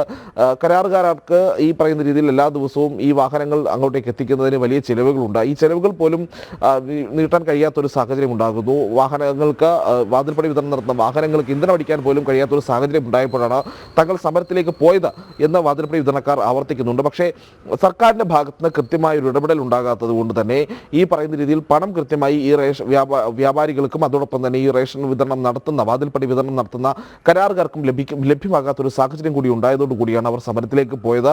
സംസ്ഥാനത്തെ ഏതാണ്ട് എല്ലാ റേഷൻ കടകളിലും ഒരു 70% റേഷൻ കടകളിലേക്കും സാധനങ്ങൾ ഒന്നും തന്നെ ലഭ്യമാകാത്തൊരു സാഹചര്യമുണ്ട്. അതുകൊണ്ട് തന്നെ ഈ റേഷൻ കടകളുടെ പ്രവർത്തനം ഏതാണ്ട് നിലച്ച മട്ടാണ്. സംസ്ഥാനത്ത് റേഷൻ വിതരണം പൂർണ്ണമായി സ്തംഭിക്കാൻ 1-2 ദിവസം കൂടി കഴിയുന്നതോടുകൂടി സംസ്ഥാനത്ത് റേഷൻ വിതരണം പൂർണ്ണമായും സ്തംഭിക്കുന്ന ഒരു സാഹചര്യത്തിലേക്ക് കാര്യങ്ങൾ പോകും. അതിനുള്ളിൽ സർക്കാരിന്റെ ഭാഗത്തു നിന്ന് ഒരു ഇടപെടൽ ഉണ്ടാകുകയും ഈ റേഷൻ വിതരണക്കാരുടെ വാതിൽപ്പടി വിതരണക്കാരുടെ സമരം അവസാനിപ്പിക്കാൻ സർക്കാരിന്റെ ഭാഗത്ത് നിന്ന് കൃത്യമായ ഒരു ഇടപെടൽ ഉണ്ടാകണം എന്നുള്ളതാണ് ഇപ്പോൾ റേഷൻ വ്യാപാരികൾ ആവശ്യപ്പെടുന്നത്. കഴിഞ്ഞ കുറച്ച് ദിവസങ്ങൾക്ക് മുൻപ് അല്ലെങ്കിൽ 1-2 മാസങ്ങൾക്ക് മുൻപാണ് സംസ്ഥാനത്തെ റേഷൻ വ്യാപാരികളും ഈ രീതിയിൽ സമരത്തിലേക്ക് പോയത്. അവർക്ക് നൽകാമെന്ന് പറഞ്ഞ ഓണറേറിയം അതോടൊപ്പം തന്നെ അവരുടെ പ്രതിമാസ വേതനമൊക്കെ സർക്കാർ അല്ലെങ്കിൽ കൃത്യസമയത്ത് നൽകാത്തതുമായി ബന്ധപ്പെട്ട് അവർ വലിയ പ്രതിസന്ധി നേരിട്ടിരുന്നു. തുടർന്ന് അനിശ്ചിതകാല സമരമൊക്കെ പ്രഖ്യാപിക്കുകയും ഒടുവിൽ സർക്കാർ ഇടപെട്ട് ചർച്ച നടത്തുകയും ചെയ്തിരുന്നെങ്കിലും അവരുടെ പ്രശ്നങ്ങൾ ഈ ഘട്ടത്തിലും പരിഹരിക്കപ്പെട്ടിട്ടില്ല എന്നുള്ളതാണ് ഏറ്റവും വലിയ യാഥാർത്ഥ്യം. സർക്കാർ ഉറപ്പ് നൽകി വളരെ പെട്ടെന്ന് തന്നെ ഈ പ്രശ്നങ്ങളൊക്കെ പരിഹരിക്കും, അല്ലെങ്കിൽ അവർക്ക് നൽകാനുള്ള വിതരണമൊക്കെ അവർക്ക് നൽകാനുള്ള വേതന കുടിശ്ശിക അടക്കമുള്ള കാര്യങ്ങൾ കൃത്യസമയത്ത് വിതരണം ചെയ്യുമെന്ന് സർക്കാർ പറഞ്ഞിരുന്നു. പക്ഷേ അതിൽ ചില യോഗങ്ങൾ വിളിക്കുന്നതിനപ്പുറത്തേക്ക് കാര്യമായ നടപടികളൊന്നും ഉണ്ടായിട്ടില്ല. ഒരു പക്ഷേ ഈ വാതിൽപ്പടി വിതരണക്കാരുടെ സമരത്തിന് പിന്നാലെ റേഷൻ വ്യാപാരികളും സമരത്തിലേക്ക് പോകാനുള്ള സാഹചര്യം സംസ്ഥാനത്ത് നിലനിൽക്കുന്നുണ്ട്. അങ്ങനെയെങ്കിൽ റേഷൻ വിതരണം സംസ്ഥാനത്ത് വരും ദിവസങ്ങളിൽ പൂർണ്ണമായും മറ്റു മേഖലകൾ പോലെയല്ല റേഷൻ വിതരണം എന്ന് പറയുന്നത് സാധാരണക്കാരെ സംബന്ധിച്ചിടത്തോളം അവരുടെ അന്നമുട്ടുന്ന ഒരു പ്രതിസന്ധിയിലേക്ക് കടന്നിരിക്കുകയാണ്. എന്തായാലും എത്രയും വേഗം തന്നെ ഈ പ്രശ്നങ്ങൾ പരിഹരിച്ച് മുന്നോട്ട് പോകുമെന്ന് പ്രതീക്ഷിക്കുകയാണ് റേഷൻ വ്യാപാരികളും. പ്രജിത്ത് മോഹനനാണ് തിരുവനന്തപുരത്ത് നിന്ന് ചേർന്നത്. ഇടവേളയ്ക്ക് ശേഷം മറ്റു വാർത്തകളിലേക്ക്. ദേശീയ പണിമുടക്കിൽ സംസ്ഥാനത്ത് ജീവനക്കാരുടെ സംഘടനകൾ പങ്കെടുക്കുന്നതിൽ മുഖ്യമന്ത്രിക്ക് പരാതി. സർക്കാർ ജീവനക്കാരുടെ പണിമുടക്ക് ഹൈക്കോടതി ഉത്തരവിന്റെ ലംഘനം. സ്ഥിരം തസ്തികകളിലെ കരാർ ജീവനക്കാരെ സ്ഥിരപ്പെടുത്തണമെന്ന സമരാഹ്വാനം കോടതിയെ ലക്ഷ്യമാണ്. സമര നോട്ടീസ് ഇറക്കിയ ഇടത് സംഘടനാ നേതാവും അഡീഷണൽ സെക്രട്ടറിയുമായ പി ഹണിക്കെതിരെ നടപടി സ്വീകരിക്കണമെന്നും ആവശ്യം ഉയർന്നു കേൾക്കുന്നുണ്ട്. പ്രജിത്ത് തിരുവനന്തപുരത്ത് നിന്ന് തുടർന്ന്. പ്രജിത്ത്, ഈ റിപ്പോർട്ടിന്റെ കൂടുതൽ വിശദാംശങ്ങൾ എന്തൊക്കെയാണ്?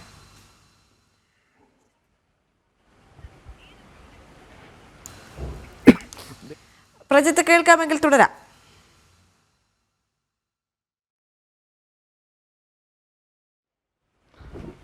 ദേവിക, കേൾക്കാമെന്ന് കരുതുന്നു. നിലവിലത്തെ സാഹചര്യത്തിൽ ആ സമരം ജൂലൈയിലേക്ക് മാറ്റിവെച്ചിട്ടുണ്ട്. പക്ഷേ അവിടെയും വലിയ പ്രതിസന്ധി സൃഷ്ടിക്കുന്ന അല്ലെങ്കിൽ ആ സമരത്തിനെതിരെ വലിയ ആരോപണങ്ങൾ ഉയർന്നു വരികയാണ്. പ്രത്യേകിച്ച് നമ്മൾ തന്നെയാണ് ഈ ജീവനക്കാരുടെ സമരവുമായി ബന്ധപ്പെട്ട് പ്രത്യേകിച്ച് ദേശീയ പണിമുടക്കിന്റെ ഭാഗമായി സംസ്ഥാനത്തെ സെക്രട്ടേറിയറ്റ് ജീവനക്കാരുടെ സംഘടനയായിട്ടുള്ള CPM സംഘടനയായിട്ടുള്ള സെക്രട്ടേറിയറ്റ് എംപ്ലോയീസ് അസോസിയേഷൻ ഒരു നോട്ടീസ് പുറത്തിറക്കുന്നതുമായി ബന്ധപ്പെട്ട വാർത്ത ആദ്യം നൽകിയത് ജനം ടിവിയാണ്. അതിൽ ഭരണഘടനാ വിരുദ്ധം എന്ന് തന്നെ വിശേഷിപ്പിക്കാൻ ഒരു ആവശ്യമുണ്ടായിരുന്നു. സ്ഥിരം തസ്തികകളിൽ നിയമിക്കപ്പെട്ടിട്ടുള്ള താൽക്കാലികക്കാരെ സ്ഥിരപ്പെടുത്തണം എന്നുള്ള ആവശ്യം. അത് സംസ്ഥാനത്തെ PSC അടക്കമുള്ള സംവിധാനങ്ങളിലൂടെ നിയമനം ലഭിക്കേണ്ട ആളുകളുടെ ആ ഒരു അവകാശം അത് അട്ടിമറിക്കുന്നതാണ് എന്നുള്ളതായിരുന്നു നമ്മൾ പുറത്തുകൊണ്ടുവന്ന വാർത്ത. ഇപ്പോൾ അതുമായി ബന്ധപ്പെട്ടാണ് മുഖ്യമന്ത്രിക്ക് പരാതി നൽകിയിരിക്കുന്നത്. മുൻ സെക്രട്ടേറിയറ്റ് ജീവനക്കാരനും അഭിഭാഷകനുമായിട്ടുള്ള S ചന്ദ്രചൂഡനാണ് ഇത്തരത്തിൽ മുഖ്യമന്ത്രിക്ക് ഒരു പരാതി നൽകിയിരിക്കുന്നത്. അദ്ദേഹം പ്രധാനമായും ചൂണ്ടിക്കാട്ടിക്കുന്ന 2 വിഷയങ്ങളാണ്. ഒന്ന്, നേരത്തെ ഉണ്ടായിട്ടുള്ള ഒരു കോടതി വിധി പ്രകാരം 2023 പുറത്തിറങ്ങിയ ഒരു കോടതി വിധി പ്രകാരം സർക്കാർ ജീവനക്കാരുടെ സമരങ്ങൾക്ക് ചില നിയന്ത്രണങ്ങൾ ഏർപ്പെടുത്തിയിട്ടുണ്ട്. നിലവിലത്തെ സാഹചര്യത്തിൽ ഇത്തരത്തിൽ ദേശീയ പണിമുടക്കിൽ പങ്കെടുക്കുന്നത് അത്തരം നിയന്ത്രണങ്ങളെ അട്ടിമറിച്ചുകൊണ്ടാണ്, അല്ലെങ്കിൽ സംസ്ഥാനത്തെ ഹൈക്കോടതിയുടെ ഒരു വിധിയെ അട്ടിമറിച്ചുകൊണ്ട് കോടതി ലക്ഷ്യമായിട്ടുള്ള രീതിയിലാണ് സംസ്ഥാന സർക്കാർ ജീവനക്കാർ സമരത്തിലേക്ക് പോകുന്നത് എന്നുള്ളതാണ്. അതോടൊപ്പം തന്നെ അദ്ദേഹം ചൂണ്ടിക്കാട്ടുന്ന പ്രധാന വിഷയം എന്ന് പറയുന്നത് ഈ ജനം TV പുറത്തു കൊണ്ടുവന്ന വാർത്തയായിട്ടുള്ള ഈ സ്ഥിരം തസ്തികകളിലെ താൽക്കാലികക്കാരെ സ്ഥിരപ്പെടുത്തുന്നതിനുള്ള ഒരു ആവശ്യം, അങ്ങനെ ഒരു ആവശ്യം ഉന്നയിക്കുന്നത് സുപ്രീം കോടതി വിധികളുടെ ലംഘനമാണ് എന്നുള്ളതാണ് അദ്ദേഹം പറയുന്നത്. പ്രത്യേകിച്ച് PSC പോലെയുള്ള സർക്കാർ സംവിധാനങ്ങളോട് ഭരണഘടനാ സ്ഥാപനങ്ങളോട് മാത്രമാണ് സ്ഥിരം തസ്തികകളിൽ നിയമനം നടക്കേണ്ടത്. ആ നിയമനത്തെ അട്ടിമറിക്കുന്ന രീതിയിലേക്ക് പോകുമ്പോൾ നേരത്തെ ഉണ്ടായിരുന്ന സുപ്രീം കോടതികളുടെ വിധിയടക്കമുള്ള കാര്യങ്ങളെ അദ്ദേഹം ചൂണ്ടിക്കാട്ടുന്നുണ്ട്. പ്രത്യേകിച്ച് 2006 Karnataka state of Karnataka versus Umadevi and others എന്ന് പറയുന്ന ആ കേസിലുണ്ടായിട്ടുള്ള സുപ്രധാന വിധിയുടെ ഇതുണ്ട്. പ്രത്യേകിച്ച് ഈ കരാർ ജീവനക്കാരെ നിയമിക്കുന്നതുമായി ബന്ധപ്പെട്ടാണ് സുപ്രീം കോടതി അത്തരത്തിലൊരു വിധി പുറപ്പെടുവിച്ചിട്ടുള്ളത്. സ്ഥിരം തസ്തികകളിൽ PSC അടക്കമുള്ള സംവിധാനങ്ങളുടെ മാത്രം നിയമനം നടക്കണം എന്നുള്ളതായിരുന്നു ആ വിധിയുടെ ഒരു കാതൽ എന്ന് പറയുന്നത്.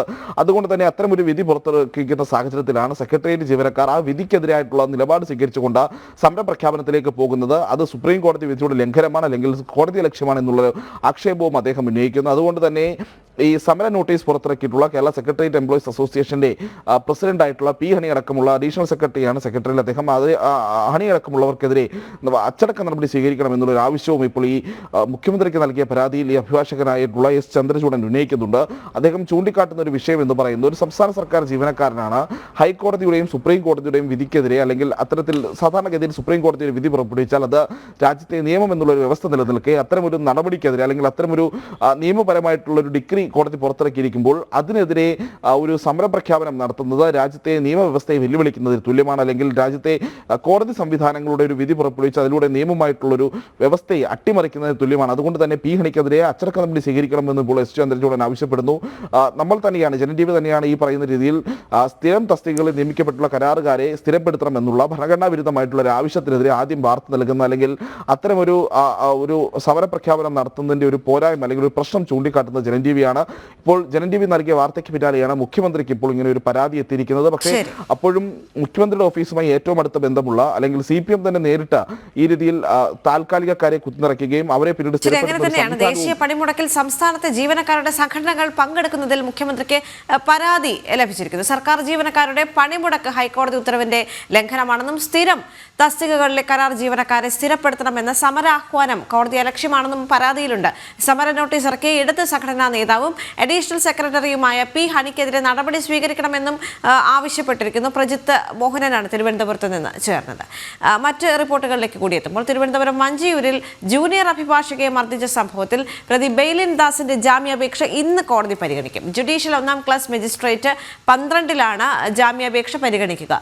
ബോധപൂർവം സ്ത്രീത്വത്തെ അപമാനിച്ചിട്ടില്ല എന്നും ഓഫീസിലുണ്ടായ തർക്കത്തിൽ ഇടപെട്ടപ്പോൾ സംഭവിച്ചു പോയെന്നുമുള്ള വാദമായിരിക്കും കോടതിയിൽ പ്രതിഭാഗം ഉന്നയിക്കുക. പ്രശാന്ത് ചക്രമംഗലത്ത് ചേരുന്നു കൂടുതൽ വിവരങ്ങളുമായി. പ്രശാന്ത്, ഇന്നാണ് ബെയ്ലിൻ ദാസിന്റെ ജാമ്യാപേക്ഷ പരിഗണിക്കുക കോടതി. അതോടൊപ്പം തന്നെ ഇന്ന് പ്രതിഭാഗം കൂടുതൽ വാദിക്കാനുള്ള സാധ്യതയുള്ളത് ഇതിനിടയിൽ സംഭവിച്ചു പോയതാണ്, അല്ലാതെ മനഃപൂർവ്വം സ്ത്രീത്വത്തെ അപമാനിക്കാൻ ശ്രമിച്ചതല്ല, തർക്കത്തിനിടയിൽ സംഭവിച്ചു പോയതാണ് എന്ന വാദങ്ങൾ തന്നെയായിരിക്കും. കഴിഞ്ഞ ദിവസം പ്രതിഭാഗം വാദിച്ചത് ഇത്തരത്തിൽ ശ്യാമിലി ബെയ്ലിൻ ദാസിനെ ആക്രമിക്കുന്ന ഒരു സാഹചര്യം ഉണ്ടായിരുന്നു, ചെവിയിലേക്ക് അടിക്കുന്ന സാഹചര്യം ഉണ്ടായിരുന്നു, അതുപോലെ ചെവിക്ക് സാരമായ പരിക്കേറ്റിട്ടുണ്ട് എന്നിങ്ങനെയുള്ള വാദങ്ങൾ നിരത്തിയെങ്കിൽ പോലും ജാമ്യം ലഭിച്ചിരുന്നില്ല. ഇന്ന് ബെയ്ലിൻ ദാസിന് നിർണായകമാണ്.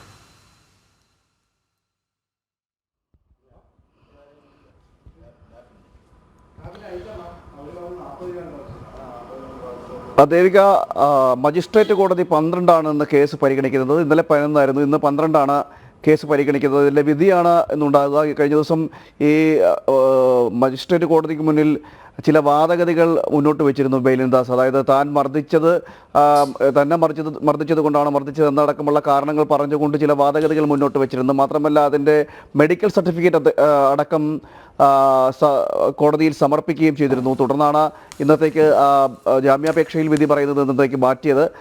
ഇന്ന് അതിൽ വിധിയുണ്ടാകും എന്നാണ് നമുക്ക് മനസ്സിലാക്കാൻ കഴിയുന്നത്. ഇന്ന് 11 മണിയോടുകൂടിയാണ് കോടതി നടപടികൾ ആരംഭിക്കുന്നത്. അപ്പോൾ ആ സമയത്ത് തന്നെ ബെയ്ലിൻ ദാസിനെ ഹാജരാകും, കേസ് പരിഗണിക്കുകയും ചെയ്യും എന്ന് തന്നെയാണ് ഇപ്പോൾ മനസ്സിലാക്കുന്നത്. ഈ യുവ അഭിഭാഷകയെ മർദ്ദിച്ചതുമായി ബന്ധപ്പെട്ട വിഷയത്തിലാണ് ഈ ജാമ്യാപേക്ഷ നടക്കുന്നത്. പ്രതി ഒളിവിൽ പോയി 3 ദിവസത്തിന് ശേഷമാണ് ഈ കണ്ടെത്തുന്നതും പിടികൂടുന്നതും കോടതിയിൽ കൊണ്ടുവരുന്നതുമെല്ലാം 3 ദിവസങ്ങൾക്ക് ശേഷമാണ് നടന്നത്. ഒട്ടേറെ വിവാദങ്ങൾ ഉണ്ടാക്കുകയും ചെയ്തിരുന്നു. മാത്രമല്ല അഭിഭാഷകർ തന്നെ രണ്ടായി ചേരിതിരിഞ്ഞൊരു സാഹചര്യമുണ്ട്.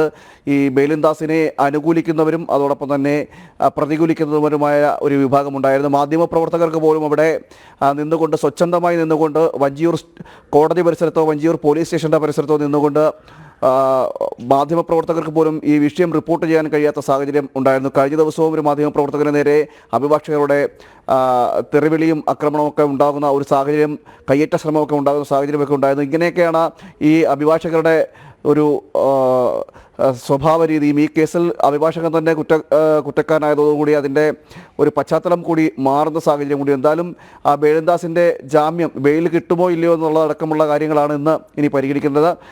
ഒരു 11 മണിയോടുകൂടി ഇക്കാര്യത്തിലൊരു തീരുമാനമുണ്ടാകും. താൻ മർദ്ദിച്ചില്ല എന്നടക്കമുള്ള കാര്യങ്ങൾ ചൂണ്ടിക്കാണിച്ചാണ്, അതായത് മർദ്ദിച്ചില്ല എന്ന് ഉറപ്പിച്ച് പറയുന്നില്ലെങ്കിൽ പോലും തനിക്ക് എതിരെ മർദ്ദനമുണ്ടായപ്പോൾ ഉണ്ടായ പ്രതിരോധം എന്ന നിലയിലേക്കാണ് ഇപ്പോൾ ബേലിൻദാസിൻ്റെ ജാമ്യാപേക്ഷ പറയുന്നത്. അതോടൊപ്പം തന്നെ മുറിവേറ്റതിൻ്റെ കണ്ണട പൊട്ടി പുരികത്തിൽ മുറിവേറ്റതിൻ്റെയൊക്കെ മെഡിക്കൽ റിപ്പോർട്ട് അടക്കം കോടതിയിൽ സബ്മിറ്റ് ചെയ്തിട്ടുണ്ട്. ഇതിൻ്റെയൊക്കെ അടിസ്ഥാനത്തിലായിരിക്കുമെന്ന് ജാമ്യാപേക്ഷ പരിഗണിക്കുന്നത്. എന്തായാലും വലിയ രീതിയിൽ വിവാദമായ ഒരു കേസാണ് യുവ അഭിഭാഷകയെ മർദ്ദിച്ച കേസ്. അഭിഭാഷകയ്ക്ക് താടിയലിന് പൊട്ടലുണ്ടായിരുന്നു. അതിൻ്റെ അടിസ്ഥാനത്തിൽ ഇന്നലെ ഒരു വകുപ്പ് കൂടി ഈ കേസിൽ ആഡ് ചെയ്യുകയും ചെയ്തു. BNS 118 ക്ലോസ് 2 എന്ന വകുപ്പാണ് ഇന്നലെ ആഡ് ചെയ്തത്. അങ്ങനെ മൊത്തത്തിൽ 4 വകുപ്പുകളാണ് ഈ കേസിൽ ഈ അഭിഭാഷകനെതിരെ ചുമത്തിയിരിക്കുന്നത്. എന്തായാലും 11 മണിയോടുകൂടി ബേലിൻദാസിന് ബെയിൽ കിട്ടുമോ ഇല്ലയോ എന്നുള്ള കാര്യത്തിൽ ഒരു തീരുമാനം ഉണ്ടാകും. ദേവിക, ഇന്ന് രാവിലെ മുതൽ പലയിടത്തും മഴയാണ്. സംസ്ഥാനത്ത് അടുത്ത 4 ദിവസം കനത്ത മഴയ്ക്ക് സാധ്യതയുണ്ട് എന്ന് മുന്നറിയിപ്പ് വരുന്നുണ്ട്. മെയ് 27-ന് കാലവർഷം കേരളത്തിൽ എത്തുമെന്ന് പ്രവചനം. തിങ്കൾ ചൊവ്വ ദിവസങ്ങളിൽ വടക്കൻ കേരളത്തിൽ പരക്കെ ഓറഞ്ച് അലർട്ടാണ് പ്രഖ്യാപിച്ചിരിക്കുന്നത്. അറബിക്കടലിലും ബംഗാൾ ഉൾക്കടലിലും ചക്രവാത ചുഴിയും രൂപപ്പെടാനുള്ള സാധ്യതകൾ കേന്ദ്ര കാലാവസ്ഥാ മുന്നറിയിപ്പ് കേന്ദ്രം നൽകിയിട്ടുണ്ട്. അതോടൊപ്പം തന്നെ ഇനിയുള്ള ദിവസങ്ങളിൽ ജാഗ്രത പാലിക്കാൻ ജനങ്ങൾക്ക് നിർദ്ദേശവും നൽകിയിട്ടുണ്ട്. പ്രത്യേകിച്ച് തീരദേശവാസികൾ അവർ കൂടുതൽ ജാഗരൂകരാകണമെന്നാണ്. എന്നാൽ മത്സ്യത്തൊഴിലാളികൾക്ക് മീൻപിടുത്തത്തിന് പോകരുത് എന്നുള്ള തരത്തിലുള്ള മുന്നറിയിപ്പുകളോ നിർദ്ദേശങ്ങളോ നിലവിൽ വന്നിട്ടില്ല എന്നാണ് മനസ്സിലാക്കാൻ സാധിക്കുന്നത്. പക്ഷേ ഇനി വരുന്ന ദിവസങ്ങളിൽ കൂടുതൽ ജാഗ്രതാപൂർവ്വം പുറത്തേക്ക് ഇറങ്ങുക, പ്രത്യേകിച്ച് കുടകളും മറ്റും കരുതുക, റെയിൻകോട്ടുകളും മറ്റും കരുതുക എന്നുള്ള അതാണ് ഏറ്റവും പ്രാഥമികമായ കാര്യം. അതോടൊപ്പം തന്നെ സ്കൂൾ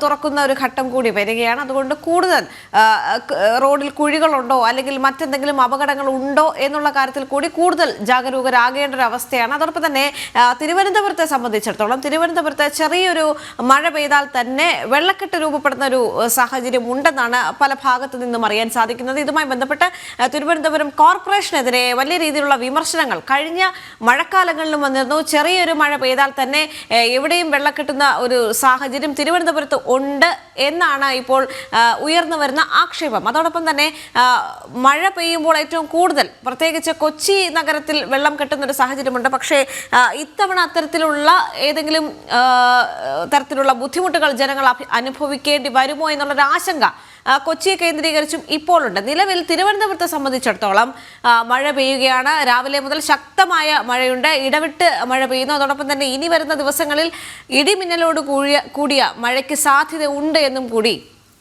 കേന്ദ്ര കാലാവസ്ഥ വകുപ്പ് അറിയിക്കുന്ന ഒരു സാഹചര്യമാണുള്ളത്. മഴ പെയ്യുമ്പോൾ കൂടുതൽ അപകട സാധ്യത റോഡുകളിലുണ്ട്. അതോടൊപ്പം തന്നെ വിനോദസഞ്ചാര കേന്ദ്രങ്ങളിലേക്ക് എത്തുന്നവരും അത്തരത്തിലുള്ള ജാഗ്രതാ നിർദ്ദേശങ്ങൾ പാലിച്ചു വേണം എത്താൻ. തീരദേശവാസികളെ സംബന്ധിച്ചിടത്തോളം അവർക്കും ജാഗ്രതാ നിർദ്ദേശങ്ങൾ നൽകിയിട്ടുണ്ട്. ഇനി വരുന്ന മണിക്കൂറുകൾ നിർണായകമാണ്. അഖിൽ പാലോട്ടുമടം ചേരുന്നു. അഖിൽ, ഇപ്പോൾ തിരുവനന്തപുരത്ത് അടക്കം മഴ പെയ്തുകൊണ്ടിരിക്കുകയാണ്. എന്താണ് കാലാവസ്ഥാ നിരീക്ഷണ കേന്ദ്രം പറയുന്നത്?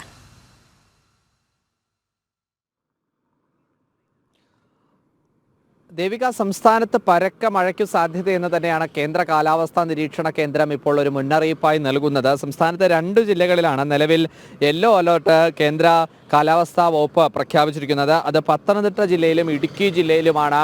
ഇപ്പോൾ 2 ജില്ലകളിലാണ് യെല്ലോ അലർട്ട് പ്രഖ്യാപിച്ചിരിക്കുന്നത്. മറ്റു ജില്ലകളിലുമൊക്കെ തന്നെ സമാനമായ രീതിയിൽ മഴയ്ക്ക് സാധ്യതയുണ്ട്, ഇടിയോടുകൂടിയ മഴയ്ക്ക് സാധ്യതയുണ്ട് എന്ന് തന്നെയാണ് കേന്ദ്ര കാലാവസ്ഥാ നിരീക്ഷണ കേന്ദ്രം മുന്നറിയിപ്പായി നൽകുന്നത്. 20-ാം തീയതി വരെയാണ് സംസ്ഥാനത്ത് ഒരു ജാഗ്രതാ നിർദ്ദേശം നൽകിയിരിക്കുന്നത്. പല ജില്ലയിലും ഒക്കെ തന്നെ അത് പരക്കെ മഴ പെയ്യാനുള്ളൊരു സാധ്യതയുണ്ട് എന്ന് തന്നെയാണ് ഇപ്പോൾ മനസ്സിലാക്കാൻ സാധിക്കുന്നത്. എന്തായാലും സംസ്ഥാനത്ത് തീരദേശ മേഖലകളിലടക്കം ഒരു ജാഗ്രതാ നിർദ്ദേശം നൽകിയിട്ടുണ്ട്. മത്സ്യബന്ധനത്തിനായി കടലിൽ പോകുന്ന മത്സ്യത്തൊഴിലാളികളടക്കം സുരക്ഷാ മാനദണ്ഡങ്ങളും നിർദ്ദേശങ്ങളും പാലിക്കണം. അതുപോലെ തന്നെ മലയോര പ്രദേശങ്ങളിലൊക്കെ തന്നെ രാത്രികാല യാത്രകളിലൊക്കെ തന്നെ ഒരു പരിധി ഏർപ്പെടുത്തിയിട്ടുണ്ട്. ജില്ലാ ഭരണകൂടങ്ങളൊക്കെ തന്നെ ശക്തമായ മഴ പെയ്ത് തുടങ്ങുകയാണ് എന്നുണ്ടെങ്കിൽ ചില നിയന്ത്രണങ്ങൾ കൂടി ഏർപ്പെടുത്താനാണ് സംസ്ഥാന ദുരന്ത നിവാരണ അതോറിറ്റി ഒരു മുന്നറിയിപ്പായി നൽകുന്നത്. എന്തായാലും സംസ്ഥാനത്ത് പരക്കെ മഴയ്ക്ക് സാധ്യത എന്ന് തന്നെയാണ് കേന്ദ്ര കാലാവസ്ഥാ നിരീക്ഷണം നിലവിൽ മുന്നറിയിപ്പ് നൽകിയിരിക്കുന്നത്. ദേവിക. ശരി, സംസ്ഥാനത്ത് അടുത്ത 4 ദിവസം കനത്ത മഴയ്ക്ക് സാധ്യതയുണ്ട് എന്നാണ് മുന്നറിയിപ്പ്. മെയ് 27-ന് കാലവർഷം കേരളത്തിലെത്തുമെന്നും പ്രവചനമുണ്ട്. തിങ്കൾ ചൊവ്വ ദിവസങ്ങളിൽ വടക്കൻ കേരളത്തിൽ പരക്കെ ഓറഞ്ച് അലർട്ടാണ്.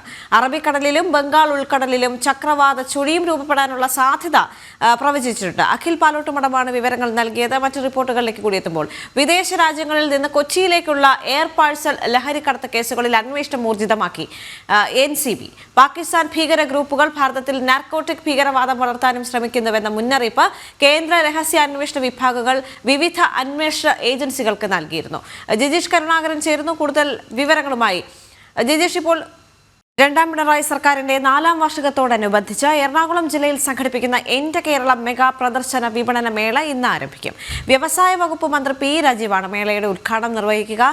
ഈ മാസം 23 വരെ മറൈൻ ഡ്രൈവിലാണ് മേള നടക്കുന്നത്. 82 കൊമേഴ്ഷ്യൽ സ്റ്റോളുകൾ ഉൾപ്പെടെ ശീതീകരിച്ച 276-ലധികം സ്റ്റോളുകളാണ് മേളയിൽ സജ്ജീകരിച്ചിട്ടുള്ളത്. പ്രധാനപ്പെട്ട 7 വകുപ്പുകൾക്കായി മിനി തിയേറ്റർ ഉൾപ്പെടെയുള്ള സ്ഥലം നീക്കിവെച്ചിട്ടുണ്ട്.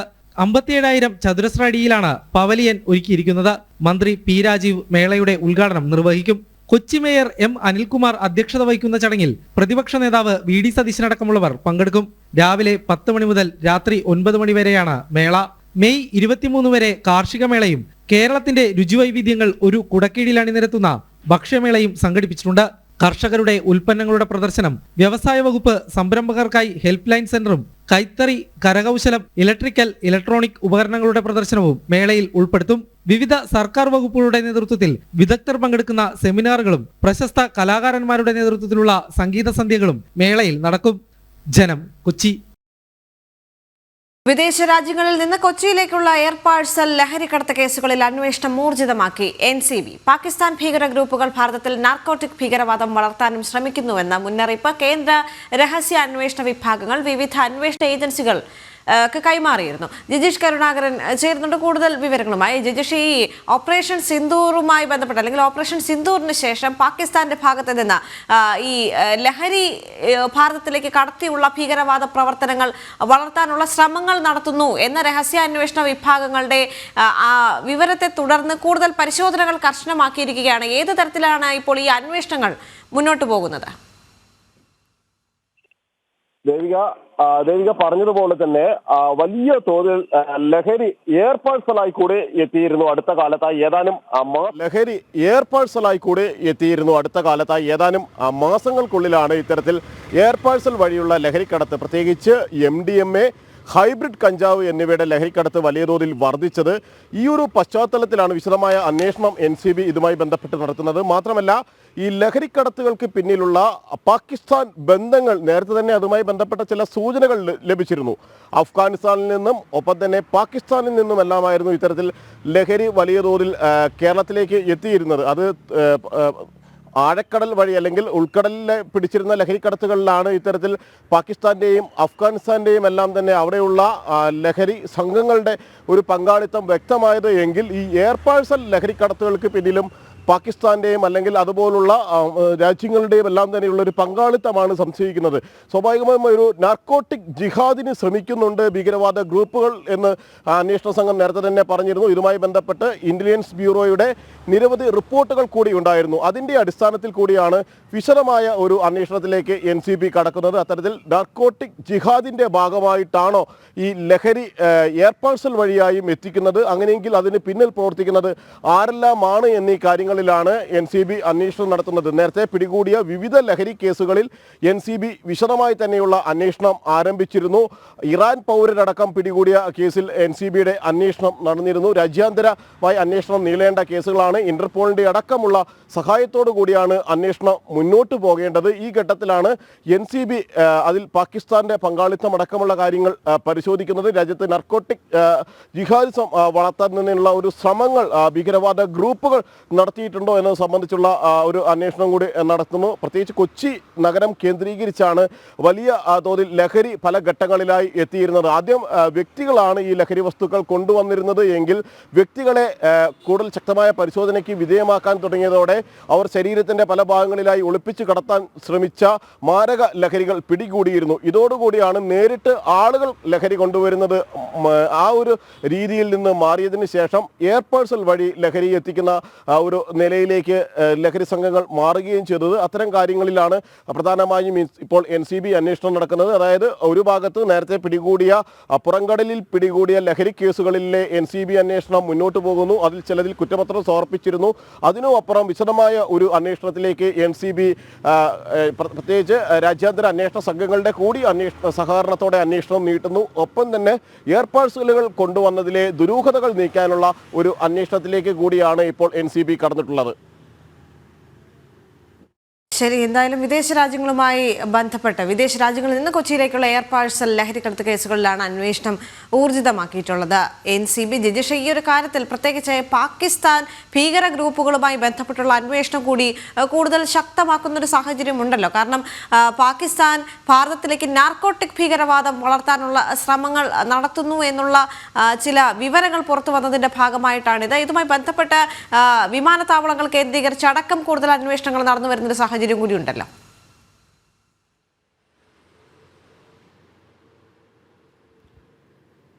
ദേവിക, ഭാരതത്തെ അസ്ഥിരപ്പെടുത്താനുള്ള എല്ലാ ശ്രമങ്ങളും ആസൂത്രിതമായി തന്നെ ശത്രുരാജ്യം നടത്തുന്നുണ്ട്. അതിന് പല മാർഗങ്ങൾ അവർ കാലങ്ങളായി തന്നെ അവലംബിക്കുന്നുണ്ട്. അതിലൊന്നാണ് രാജ്യത്തേക്ക് ഭീകരവാദികളെ പറഞ്ഞയക്കുക, ഇവിടെയുള്ള വിഘടനവാദികളെ അവരെ പ്രോത്സാഹിപ്പിക്കുക തുടങ്ങിയ പ്രവർത്തനങ്ങൾ ഒരു ഭാഗത്ത് നടത്തുന്നു. ഏറ്റവും ഒടുവിൽ അതിൻ്റെ ഏറ്റവും സംഹാര രൂപം തന്നെയാണ് പഹൽഗാമിൽ അടക്കം കാണുകയും ചെയ്തത്. അതേ സമയത്ത് തന്നെയാണ് ലഹരിയുടെ ഇടങ്ങളാക്കി മാറ്റിക്കൊണ്ട് രാജ്യത്തെ അസ്ഥിരപ്പെടുത്തുക, അല്ലെങ്കിൽ രാജ്യത്തിൻ്റെ സ്വൈര്യ ജീവിതം തകർക്കുക, യുവാക്കളെ ലഹരിക്ക് അടിമകളാക്കുക എന്നൊരു നീക്കം, അത്തരം ഒരു ശ്രമം കൂടി ഭീകരവാദ ഗ്രൂപ്പുകൾ നടത്തിയിരുന്നു. അതിന് പാകിസ്ഥാൻ്റെ അടക്കമുള്ള പിന്തുണകൾ ഇക്കാര്യത്തിൽ കൃത്യമായി ലഭിക്കുകയും ചെയ്തിരുന്നു. ഈ അഫ്ഗാനിസ്ഥാനിൽ നിന്ന് വരുന്ന ലഹരി പിന്നീട് പാകിസ്ഥാനിൽ വെച്ച് അത് കൈമാറ്റം ചെയ്ത് അത് ഇടപാടുകാരിലൂടെയാണ് മറ്റു സ്ഥലങ്ങളിലേക്ക് നീങ്ങുന്നത് എന്നതിൻ്റെ വിവരങ്ങളാണ് നേരത്തെ NCB നടത്തിയ അന്വേഷണത്തിൽ വ്യക്തമായിരുന്നത്. അത് പുറംകടലിൽ വലിയ അളവിൽ ലഹരി പിടികൂടിയ സംഭവങ്ങളിലായിരുന്നു ഇത്തരത്തിൽ ഉള്ള ഒരു സൂചനകൾ ലഭിച്ചിരുന്നത്. എന്നാൽ ഇറാൻ പൗരന്മാർ പിടിയിലായി എന്നതിനപ്പുറം വിശദമായ ഒരു അന്വേഷണത്തിന്റെ ഭാഗമായി, അല്ലെങ്കിൽ ആ പാകിസ്ഥാൻ ബന്ധങ്ങളിലേക്ക് നീളുന്ന ഒരു അന്വേഷണം ആ ഒരു ഘട്ടത്തിൽ നടന്നിരുന്നില്ല.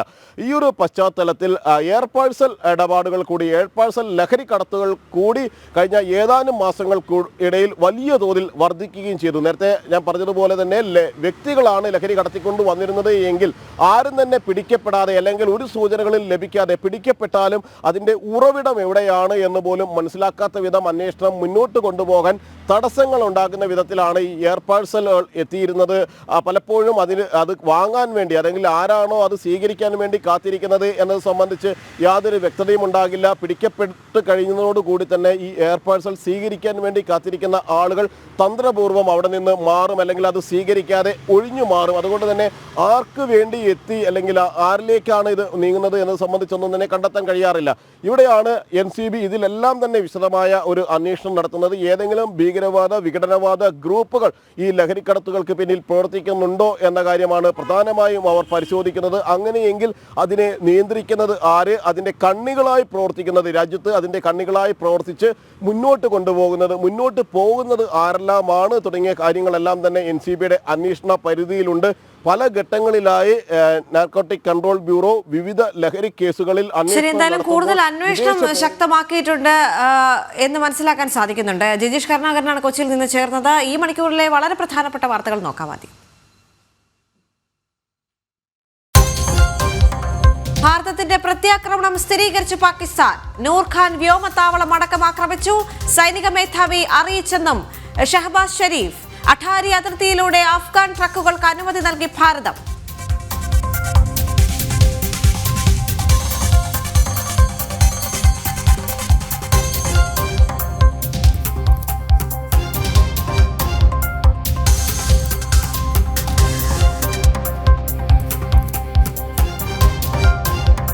പാകിസ്ഥാനെതിരെ അടുത്ത നയതന്ത്രം മെനഞ്ഞു ഭാരതം. പാക് അഫ്ഗാൻ നദീജല ഇടപാടുകൾ നിയന്ത്രിക്കാനും നീക്കം. അഫ്ഗാൻ നദിയിൽ ഡാം നിർമ്മിക്കാൻ പണം നൽകും.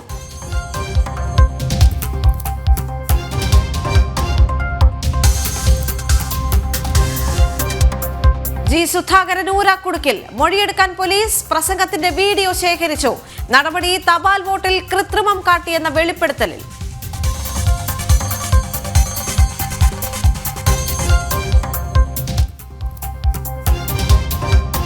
അഭിഭാഷകൻ അഭിഭാഷകയെ മർദ്ദിച്ച കേസിൽ ബെയിലിൻ ദാസിന്റെ ജാമ്യാപേക്ഷയിൽ വിധി ഇന്ന്. ജാമ്യാപേക്ഷ പരിഗണിക്കുന്നത് തിരുവനന്തപുരം മജിസ്ട്രേറ്റ് കോടതി. അന്വേഷണ പുരോഗതി റിപ്പോർട്ട് പോലീസ് ഇന്ന് ഹാജരാക്കും.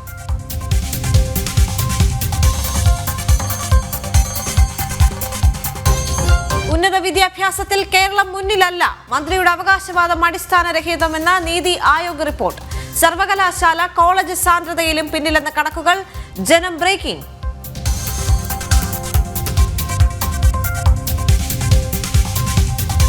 കാളിക്കാവിലെ നരഭോജി കടുവ എവിടെ? തിരച്ചിൽ ഊർജിതം. 3 സംഘങ്ങളായി തിരിഞ്ഞ് ഇന്നും പരിശോധന.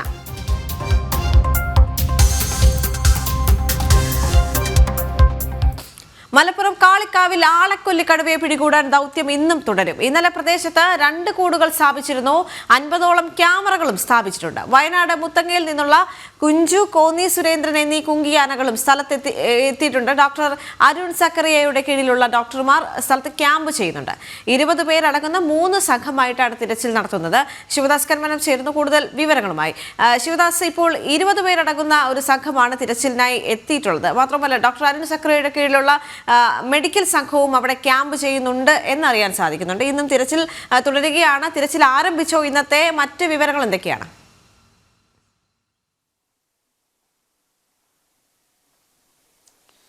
ദേവിക, ഇന്നും തിരച്ചിൽ തുടരുകയാണ്. അല്പസമയം മുൻപ് തിരച്ചിൽ ആരംഭിച്ചിട്ടുണ്ട്.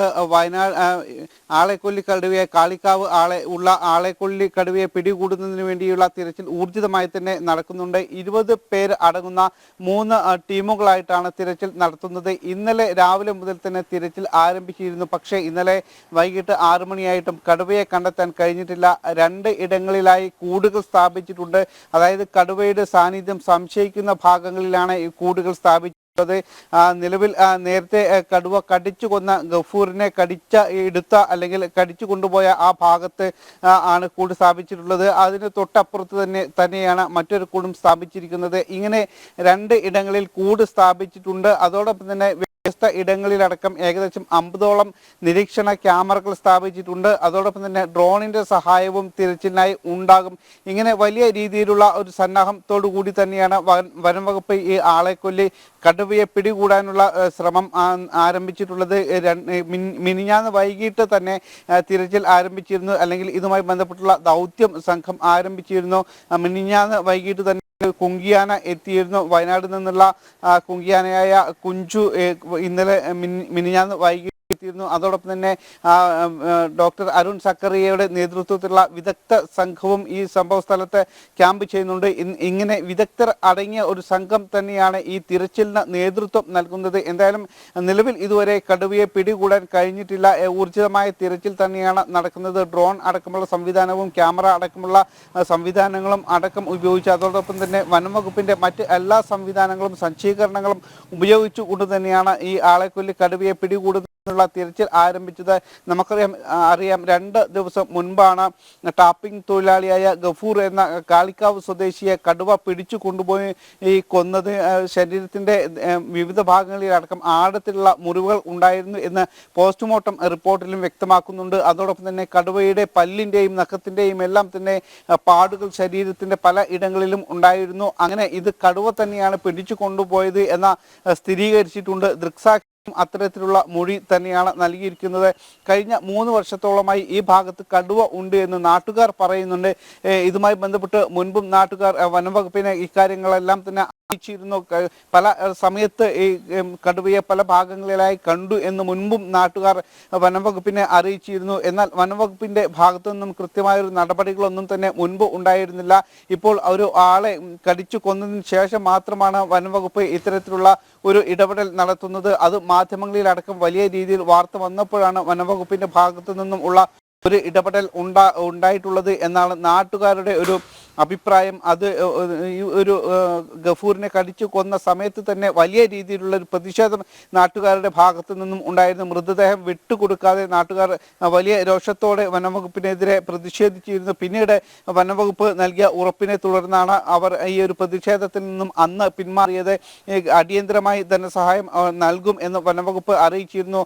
14 ലക്ഷം രൂപയാണ് ഈ ധനസഹായമായി നൽകുക. പ്രഖ്യാപിച്ചതും 14 ലക്ഷം രൂപയാണ്. അതോടൊപ്പം തന്നെ ഈ നരഭോജി കടുവയെ പെട്ടെന്ന് തന്നെ പിടികൂടും തുടങ്ങിയ കാര്യങ്ങളെല്ലാം തന്നെ വനംവകുപ്പ് ഉറപ്പ് നൽകിയിരുന്നു. അതിന്റെ അടിസ്ഥാനത്തിലാണ് നാട്ടുകാരുടെ ഒരു രോഷം അവസാനിച്ചത്. എന്തായാലും നിലവിൽ ഇപ്പോൾ വ്യാപകമായ ഒരു തിരച്ചിൽ തന്നെയാണ് വനംവകുപ്പിന്റെ ഭാഗത്തു നിന്നും ഉള്ളത്. പാലക്കാട്ട് നിന്നുള്ള വനംവകുപ്പ് ഉദ്യോഗസ്ഥരും മലപ്പുറത്ത് നിന്നുള്ള ഉദ്യോഗസ്ഥരും അതോടൊപ്പം തന്നെ വയനാട്ടിൽ നിന്നുള്ള വനംവകുപ്പിലെ വിദഗ്ധരായ എല്ലാം തന്നെ അടങ്ങിയ ഒരു ടീമായിട്ടാണ് ഈ കാടിനുള്ളിൽ തിരച്ചിൽ നടത്തുന്നത്. പക്ഷേ വലിയൊരു പ്രതിസന്ധി നേരിടുന്നത് ഒരു വനപ്രദേശം കൂടിയാണ് ഇത്. അതോടൊപ്പം തന്നെ ദുർഘടമായ പാതകളാണ്. കാരണം കയറ്റവും ഇറക്കവും എല്ലാം ഉള്ള ദുർഘടമായ വഴികളും പാതകളും നിറഞ്ഞ ഒരു സ്ഥലം കൂടിയാണ്. കുത്തനെയുള്ള കയറ്റങ്ങളെല്ലാം തന്നെ ഉള്ള ഒരു സ്ഥലം കൂടിയാണ്. ഇതെല്ലാം തന്നെ വലിയ രീതിയിൽ ഈ ഒരു ഈ ദൗത്യ സംഘത്തിന് വലിയ വെല്ലുവിളി ആകുന്നുണ്ട്. എന്തായാലും തിരച്ചിൽ ഇന്നും ആരംഭിച്ചിട്ടുണ്ട്.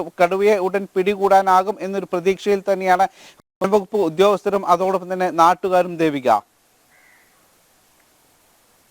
ശരി, മലപ്പുറം കാളിക്കാവിൽ ആളെക്കൊല്ലി കടുവയെ പിടികൂടാൻ ദൗത്യം ഇന്നും തുടരുകയാണ്. ഇന്നലെ പ്രദേശത്ത് 2 കൂടുകൾ കൂടി സ്ഥാപിച്ചിരുന്നു. 50ഓളം ക്യാമറകളും സ്ഥാപിച്ചിട്ടുണ്ട്. വയനാട് മുത്തങ്ങയിൽ നിന്നുള്ള കുഞ്ചു, കോന്നി സുരേന്ദ്രൻ എന്നീ കുങ്കിയാനകളും സ്ഥലത്തെത്തിയിട്ടുണ്ട്. ഡോക്ടർ അരുൺ സക്രിയയുടെ കീഴിലുള്ള മെഡിക്കൽ സംഘവും അവിടെ ക്യാമ്പ് ചെയ്യുന്നുണ്ട്. 20 പേരടങ്ങുന്ന 3 സംഘമായിട്ടാണ് തിരച്ചിൽ തുടരുന്നത്. ശിവദാസ് കർമ്മനമാണ് കൂടുതൽ വിവരങ്ങൾ നൽകിയത്. മറ്റ് ചില റിപ്പോർട്ടുകളിലേക്ക് കൂടി എത്തുമ്പോൾ സിന്ധു നദീജലം പാകിസ്ഥാൻ നൽകുന്നത് തടഞ്ഞ നടപടി വിജയമായതോടെ സമാന നീക്കങ്ങൾ ശക്തമാക്കാൻ ഒരുങ്ങുകയാണ് ഭാരതം.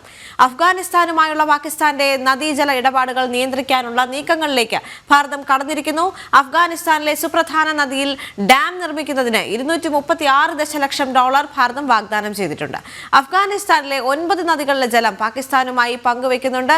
ഈ സഹകരണം നിർത്തിവെപ്പിക്കാൻ അഫ്ഗാനിസ്ഥാനിൽ ഡാം നിർമ്മിച്ചു നൽകാനുള്ള നീക്കത്തിലാണ് ഭാരതം. ഐസൻ ജോസ് ചേരുന്നുണ്ട് കൂടുതൽ വിവരങ്ങളുമായി. ഐസൻ, നമുക്കറിയാം പാകിസ്ഥാന്റെ ഭാഗത്ത് നിന്നും പഹൽഗാം ഭീകരാക്രമണം പോലെ ഭാരതത്തിന്റെ ആത്മാവിനെ മുറിവേൽപ്പിക്കുന്ന ഒരു ആക്രമണം ഉണ്ടാകുന്നു. അതിനുശേഷം ഭാരതം സിന്ധു നദീജല കരാർ തന്നെ റദ്ദാക്കുന്ന ഒരു സാഹചര്യം ഉണ്ടായിരുന്നു. പക്ഷെ അതുകൊണ്ട് മാത്രം അല്ല കാര്യങ്ങൾ മുന്നോട്ട് പോകുന്നത്. ഇനിയും ശക്തമായ നടപടികൾ പാകിസ്ഥാന് നേരെ ഉണ്ടാകുമെന്ന് ഭാരതം പ്രതികരിക്കുന്ന ഒരു സാഹചര്യം ഉണ്ടായിരുന്നു. അതിന്റെ ഭാഗമായി അഫ്ഗാനിസ്ഥാനുമായുള്ള പാകിസ്ഥാന്റെ നദീജല കരാറുകൾ നിർത്തിവെക്കാൻ അല്ലെങ്കിൽ അത്തരം ഇടപാടുകൾ നിർത്തിവെക്കാനുള്ള നീക്കങ്ങളിലേക്ക് ഭാരതം കടന്നിരിക്കുന്നു. ഏത് തരത്തിലുള്ള നടപടിക്രമങ്ങളിലേക്ക് അല്ലെങ്കിൽ അഫ്ഗാനിസ്ഥാനുമായി ഏത് തരത്തിലുള്ള ബന്ധങ്ങളാണ് ഇപ്പോൾ ഭാരതം നിലനിർത്തുന്നത്? മറ്റു വിവരങ്ങൾ എന്തൊക്കെയാണ്?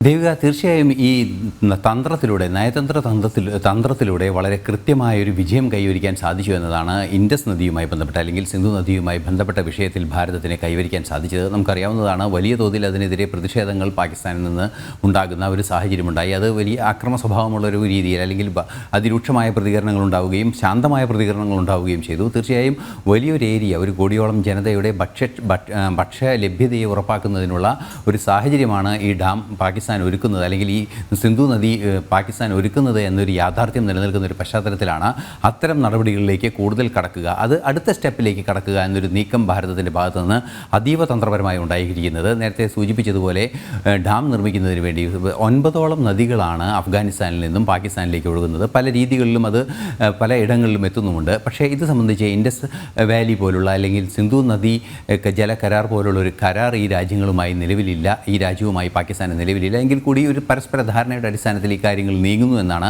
അറിയാൻ സാധിക്കുന്നത്. ഇതിൽ ഏറ്റവും സുപ്രധാനമായൊരു നദിയിൽ ഡാം നിർമ്മിക്കുന്നതിന് വേണ്ടി $236 ദശലക്ഷം ഒരു പദ്ധതി ഭാരതം പ്രഖ്യാപിച്ചിരിക്കുകയാണ്. ഇത്തരത്തിൽ ഭാരതത്തിൻ്റെ അപ്പുറത്തേക്ക്, അതായത് സ്വന്തം അതിർത്തിക്കപ്പുറത്തേക്ക്, രാജ്യത്തിൻ്റെ അതിർത്തിക്കപ്പുറത്തേക്ക് വികസനം എത്തിക്കുക, അത് നയതന്ത്രപരമായി പ്രയോജനപ്പെടുത്തുക എന്ന ഒരു തന്ത്രം ലോകം മുഴുവനുമുള്ള രാജ്യങ്ങൾ പ്രയോജനപ്പെടുത്തുന്ന ആ നയതന്ത്ര തന്ത്രം തന്നെയാണ് ഭാരതം അതിശക്തമായി പാകിസ്ഥാനെതിരെ പയറ്റാൻ ഒരുങ്ങുന്നത്. അങ്ങനെ നീങ്ങുകയാണെങ്കിൽ ഈ 9ഓളം നദികൾ സംബന്ധിച്ച ഒരു കരാർ തയ്യാറാകുന്നതിന്, അതായത് ഇൻഡസിൻ്റെ ഈ പ്രശ്നം കൈകാര്യം ചെയ്യുന്നതിന് സമാനമായി പാകിസ്ഥാൻ്റെ ഭാഗത്തു നിന്ന് ഇത്തരത്തിൽ എന്തെങ്കിലും കരാറുകൾക്ക് ശ്രമിക്കുകയാണെങ്കിൽ അവിടെയും തടയിടാനുള്ളൊരു നീക്കമാണ് ഭാരതത്തിൻ്റെ ഭാഗത്തു നിന്നുണ്ടാകുന്നത്. തീർച്ചയായും ഈ 9ഓളം നദികളിലെ വെള്ളം സംബന്ധിച്ച് പാകിസ്ഥാൻ കരാറിലെത്താനുള്ള സാധ്യത തടയുന്നതിന് വേണ്ടിയാണ് മുൻകൂട്ടി ഇത്തരത്തിലൊരു ഡാം നിർമ്മിക്കുന്നതിനുള്ള സംവിധാനം ഒരുക്കുന്നത്. നേരത്തെ നമുക്കറിയാവുന്നതാണ്, ഇൻഡസിലെ നദികളിൽ, അതായത് ഇൻഡസിലെ ഏറ്റവും സുപ്രധാനമായ നദിയിൽ ഡാം നിർമ്മിച്ച് ആ വെള്ളം മുഴുവൻ, പാകിസ്ഥാനിലേക്ക് ഒഴുകുന്ന വെള്ളം മുഴുവൻ ഏതാണ്ട് 3 ഘട്ടമായി പദ്ധതികളിലൂടെ ഭാരതത്തിൽ തന്നെ നിർത്തുന്നതിനുള്ള നടപടി സ്വീകരിച്ചതുപോലെ അഫ്ഗാനിസ്ഥാനിലെ ഏറ്റവും സുപ്രധാനമായ നദികളിലൊന്നിൽ ഡാം നിർമ്മിച്ച് ആ വെള്ളം അവിടെ തന്നെ സ്റ്റോർ ചെയ്യുന്നതിനുള്ളൊരു നീക്കം, അത്തരത്തിലൊരു നീക്കം ഉണ്ടാകുമ്പോൾ സ്വാഭാവികമായും 2 വശത്തു നിന്നും വലിയൊരു സമ്മർദ്ദത്തിലേക്ക് പാകിസ്ഥാൻ പോവുകയും സ്വാഭാവികമായും മറ്റു രാജ്യങ്ങൾ എടുക്കുന്ന നിലപാട് അല്ലെങ്കിൽ ലോകമെടുക്കുന്ന നിലപാട്, അതായത് ഭീകരവിരുദ്ധ നിലപാടെടുക്കാൻ നടത്തേണ്ട ഒരവസ്ഥയിലേക്ക് പാകിസ്ഥാൻ എത്തുകയും ഭീകരതയെ പ്രോത്സാഹിപ്പിക്കുന്ന അവസ്ഥയിൽ നിന്ന് പിന്മാറുകയും ചെയ്യേണ്ട ഒരു അവസ്ഥ വരും. സ്വാഭാവികമായും വർഷങ്ങൾക്കകം 3-4 വർഷങ്ങൾക്കകം ഇത്തരത്തിലുള്ള പദ്ധതികൾ തയ്യാറാകുമ്പോൾ സമാനമായ രീതിയിൽ തന്നെ ഇത്തരം ഒരു നീക്കം മറുവശത്ത് നടക്കുകയും ചെയ്യുമ്പോൾ സ്വാഭാവികമായും ഭീകരതയിൽ നിന്നും പാകിസ്ഥാൻ പിന്തിരിയുന്നൊരു സാഹചര്യം ഉണ്ടാകും. അതിലേക്ക് അവരെ നിർബന്ധിതരാക്കുക എന്നൊരു നിലപാടാണ്. അത്തരമൊരു നീക്കത്തിൻ്റെ ഭാഗമായി കൂടിയാണ് ഈ തന്ത്രപ്രധാനമായ നീക്കം നടത്തുന്നത്. തീർച്ചയായും ഭാരതത്തിൻ്റെ സിന്ധു നദീ ജലം തടഞ്ഞ നടപടി, ഭാരതത്തിൻ്റെ നടപടി ഏറ്റവും കൃത്യവും ഏറ്റവും പരിഷ്കൃതവുമായ നയതന്ത്ര നടപടി എന്ന കൃത്യമായൊരു ബോധ്യത്തിലേക്ക് എത്തുന്ന നീക്കങ്ങളാണ് തുടരെയായി ഉണ്ടായിക്കൊണ്ടിരിക്കുന്നത്. ദേവിക. ശരി ഐസൻ, തുടരുക. മറ്റൊരു റിപ്പോർട്ട് കൂടി പരിശോധിക്കേണ്ടതായിട്ടുണ്ട്. സുരക്ഷാ ക്ലിയറൻസ് റദ്ദാക്കിയ ഭാരതത്തിന്റെ നീക്കത്തിനെതിരെ ഹൈക്കോടതിയെ സമീപിച്ചിരിക്കുന്നു സെലബി. 3791 പേർക്ക് തൊഴിൽ നഷ്ടപ്പെടുമെന്ന ആശങ്ക ചൂണ്ടിക്കാട്ടിയാണ് ഡൽഹി ഹൈക്കോടതിയെ സമീപിച്ചിരിക്കുന്നത്. ഐസൻ ജോസ് തുടരുന്നുണ്ട്. ഐസൻ, നമുക്ക് ഈ ഒരു ഘട്ടത്തിൽ പറയാനുള്ളത്, സെലബിയെ പൂർണ്ണമായി എല്ലാ ഉത്തരവാദിത്തങ്ങളിൽ നിന്നും ഭാരതം ഒഴിവാക്കുന്നൊരു സാഹചര്യം ഉണ്ടായിരുന്നു.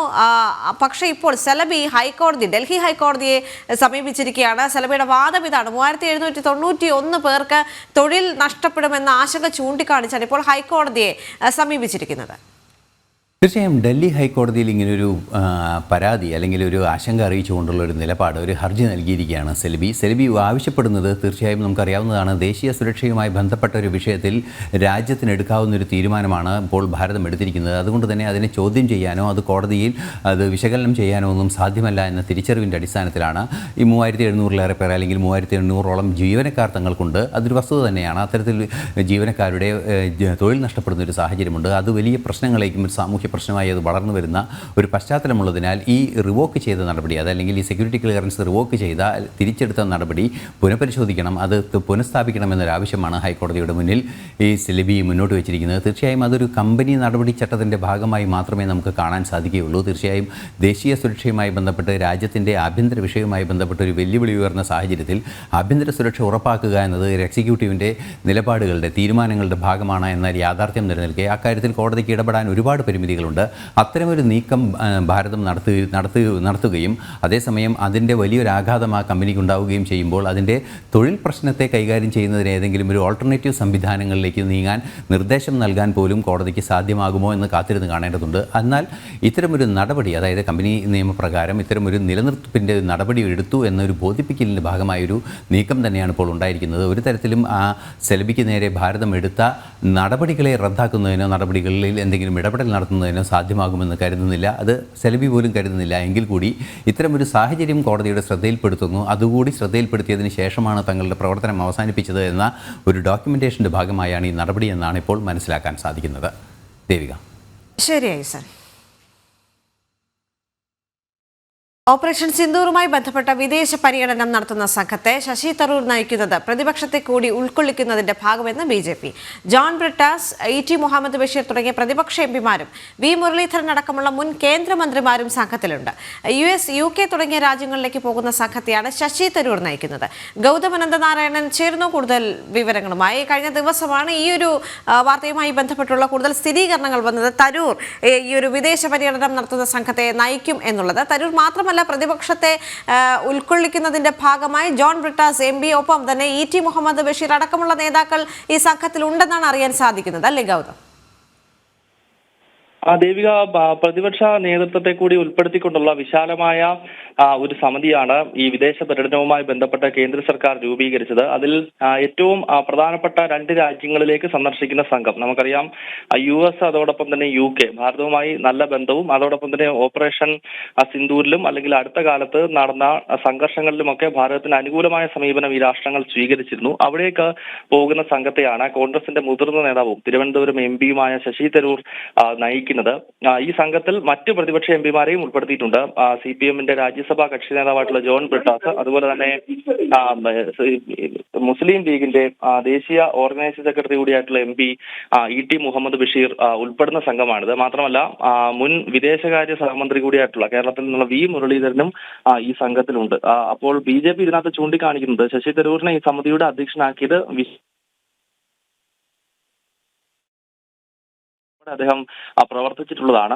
അതുപോലെ തന്നെ വിദേശകാര്യ സഹമന്ത്രിയായി പ്രവർത്തിച്ചിട്ടുണ്ട്. അപ്പൊ അത്തരത്തിലുള്ള അനുഭവ സമ്പത്ത് കൂടി ഉള്ള പ്രതിപക്ഷത്ത് വന്നത് വിശാലമായ അർത്ഥത്തിൽ വേണം അതിനെ നോക്കിക്കാണുമെന്നതാണ് BJPയുടെ വിശദീകരണം. അതേസമയത്ത് കോൺഗ്രസിനെ സംബന്ധിച്ച് ഇതൊരു തിരിച്ചടിയാണ്. കാരണം ശശി തരൂരിനെ സംബന്ധിച്ച് അദ്ദേഹം അടുത്തിടെ കോൺഗ്രസിന് എതിരായ നിലപാട് പ്രത്യേകിച്ച് നെഹ്റു കുടുംബത്തിന്റെ തീരുമാനങ്ങൾക്കൊക്കെ എതിരെ അദ്ദേഹം അടുത്ത ഘട്ടത്തിൽ രംഗത്ത് വന്നിട്ടുള്ള ഒരു നേതാവാണ്. അദ്ദേഹത്തെ ഇപ്പോൾ ഈ സമിതിയുടെ അധ്യക്ഷനായി സർക്കാർ ഭാഗമായും കോൺഗ്രസിനെ സംബന്ധിച്ചൊരു ക്ഷീണം തന്നെയാണ്. ദേവിക. ശരി ഗൗതം, എന്തായാലും ഒരു മാതൃക തന്നെയാണ്. എല്ലാ രാഷ്ട്രീയ പാർട്ടിയെയും ഉൾക്കൊള്ളിച്ചുകൊണ്ട് ഇത്തരം കൂടുതൽ പദ്ധതികൾ അല്ലെങ്കിൽ ഇതുപോലെയുള്ള കാര്യങ്ങൾ ചെയ്യുന്നത് വളരെയധികം മാതൃകാപരമാണ് എന്നാണ് ഇപ്പോൾ ഏറ്റവും കൂടുതൽ കേന്ദ്ര സർക്കാരിന് അഭിനന്ദനം ലഭിച്ചുകൊണ്ടിരിക്കുന്നത്. ഗൗതം അനന്ത നാരായണനാണ് ഡൽഹിയിൽ നിന്ന് കൂടുതൽ വിവരങ്ങൾ നൽകിയത്. പാടം ഫോറസ്റ്റ് ഓഫീസ് ആക്രമിച്ച കോന്നി MLA KU ജനീഷ് കുമാറിനെ സംരക്ഷിച്ച് വനം മന്ത്രി. MLA ഉൾപ്പെടുന്ന വിഷയത്തിൽ വകുപ്പിന് കേസെടുക്കാൻ സാധിക്കില്ല എന്നാണ് മന്ത്രി AK ശശീന്ദ്രന്റെ വിശദീകരണം. വനം വകുപ്പ് ഉദ്യോഗസ്ഥരുടെ ഭാഗത്ത് വീഴ്ചയുണ്ടോ എന്ന് പരിശോധിക്കുമെന്നും മന്ത്രി ജനം ടിവിയോട് പറഞ്ഞു. അല്ല, അതിനകത്തെ നമ്മുടെ ഒരു സ്റ്റാൻഡ് വനംവകുപ്പിന്റെ നിലപാട് എന്താണ്? പോലീസ് അല്ല, ഇനിയിപ്പം വനംവകുപ്പിന് പ്രത്യേകിച്ച് നടപടി എടുക്കാനില്ല. കാരണം MLA കൂടി ഉൾക്കൊള്ളുന്ന ഒരു കാര്യത്തിൽ വനം വകുപ്പിന് നടത്തിയിട്ട് പിന്നെ കേസെടുക്കാൻ പറ്റില്ല. അത് ഒരു പോലീസ് കേസായിട്ട് നിൽക്കുക, അത്ര തന്നെ. അപ്പൊ വകുപ്പ് തല നടപടി അങ്ങനെ ഒരു ശുപാർശയ്ക്കൊന്നും പോകില്ല വനം വകുപ്പിന്റെ? പ്രത്യേകിച്ച് നടപടി ഉദ്യോഗസ്ഥന്മാരുടെ ഭാഗത്ത് വീഴ്ചയുണ്ട് എന്നാണ്. ഇനിയിപ്പോ പോലീസ് കേസെടുത്തിട്ട് കേസിൽ ആരാണ് കുറ്റക്കാരാണെന്ന് കണ്ടെത്തുന്നതിന് മുമ്പേ ചെയ്യണത് വേണ്ടി ഞാൻ ആലോചിച്ചിട്ടില്ല. ഈ ഫോറസ്റ്റ് ജീവനക്കാരൻ കൊടുത്ത പരാതിയില്ലേ, അതിൽ നടപടി? അതിന്റെ മേലെയും കേസെടുത്തിട്ടുണ്ട്. ഈ പിന്നെ കസ്റ്റഡിയിൽ എടുത്തു എന്ന് പറയുന്ന അന്യ സംസ്ഥാന തൊഴിലാളി, അയാൾ കൊടുത്ത പരാതി ഇന്നേലും കേസെടുത്തിട്ടുണ്ട്. ഫോറസ്റ്റിന്റെ ഒരു ഓഫീസിൽ ഇങ്ങനെ കയറി ഇങ്ങനെ ഒരു നടപടി നടത്തുന്നത് ശരിയല്ല. അതാണല്ലോ കേസ് കൊടുത്തിരിക്കുന്നത്. അവര് കേസ് പിന്നെ പോലീസ് കേസാണല്ലോ. ഇനി മന്ത്രിയുടെ നിലപാട് എങ്ങനെയാണ്?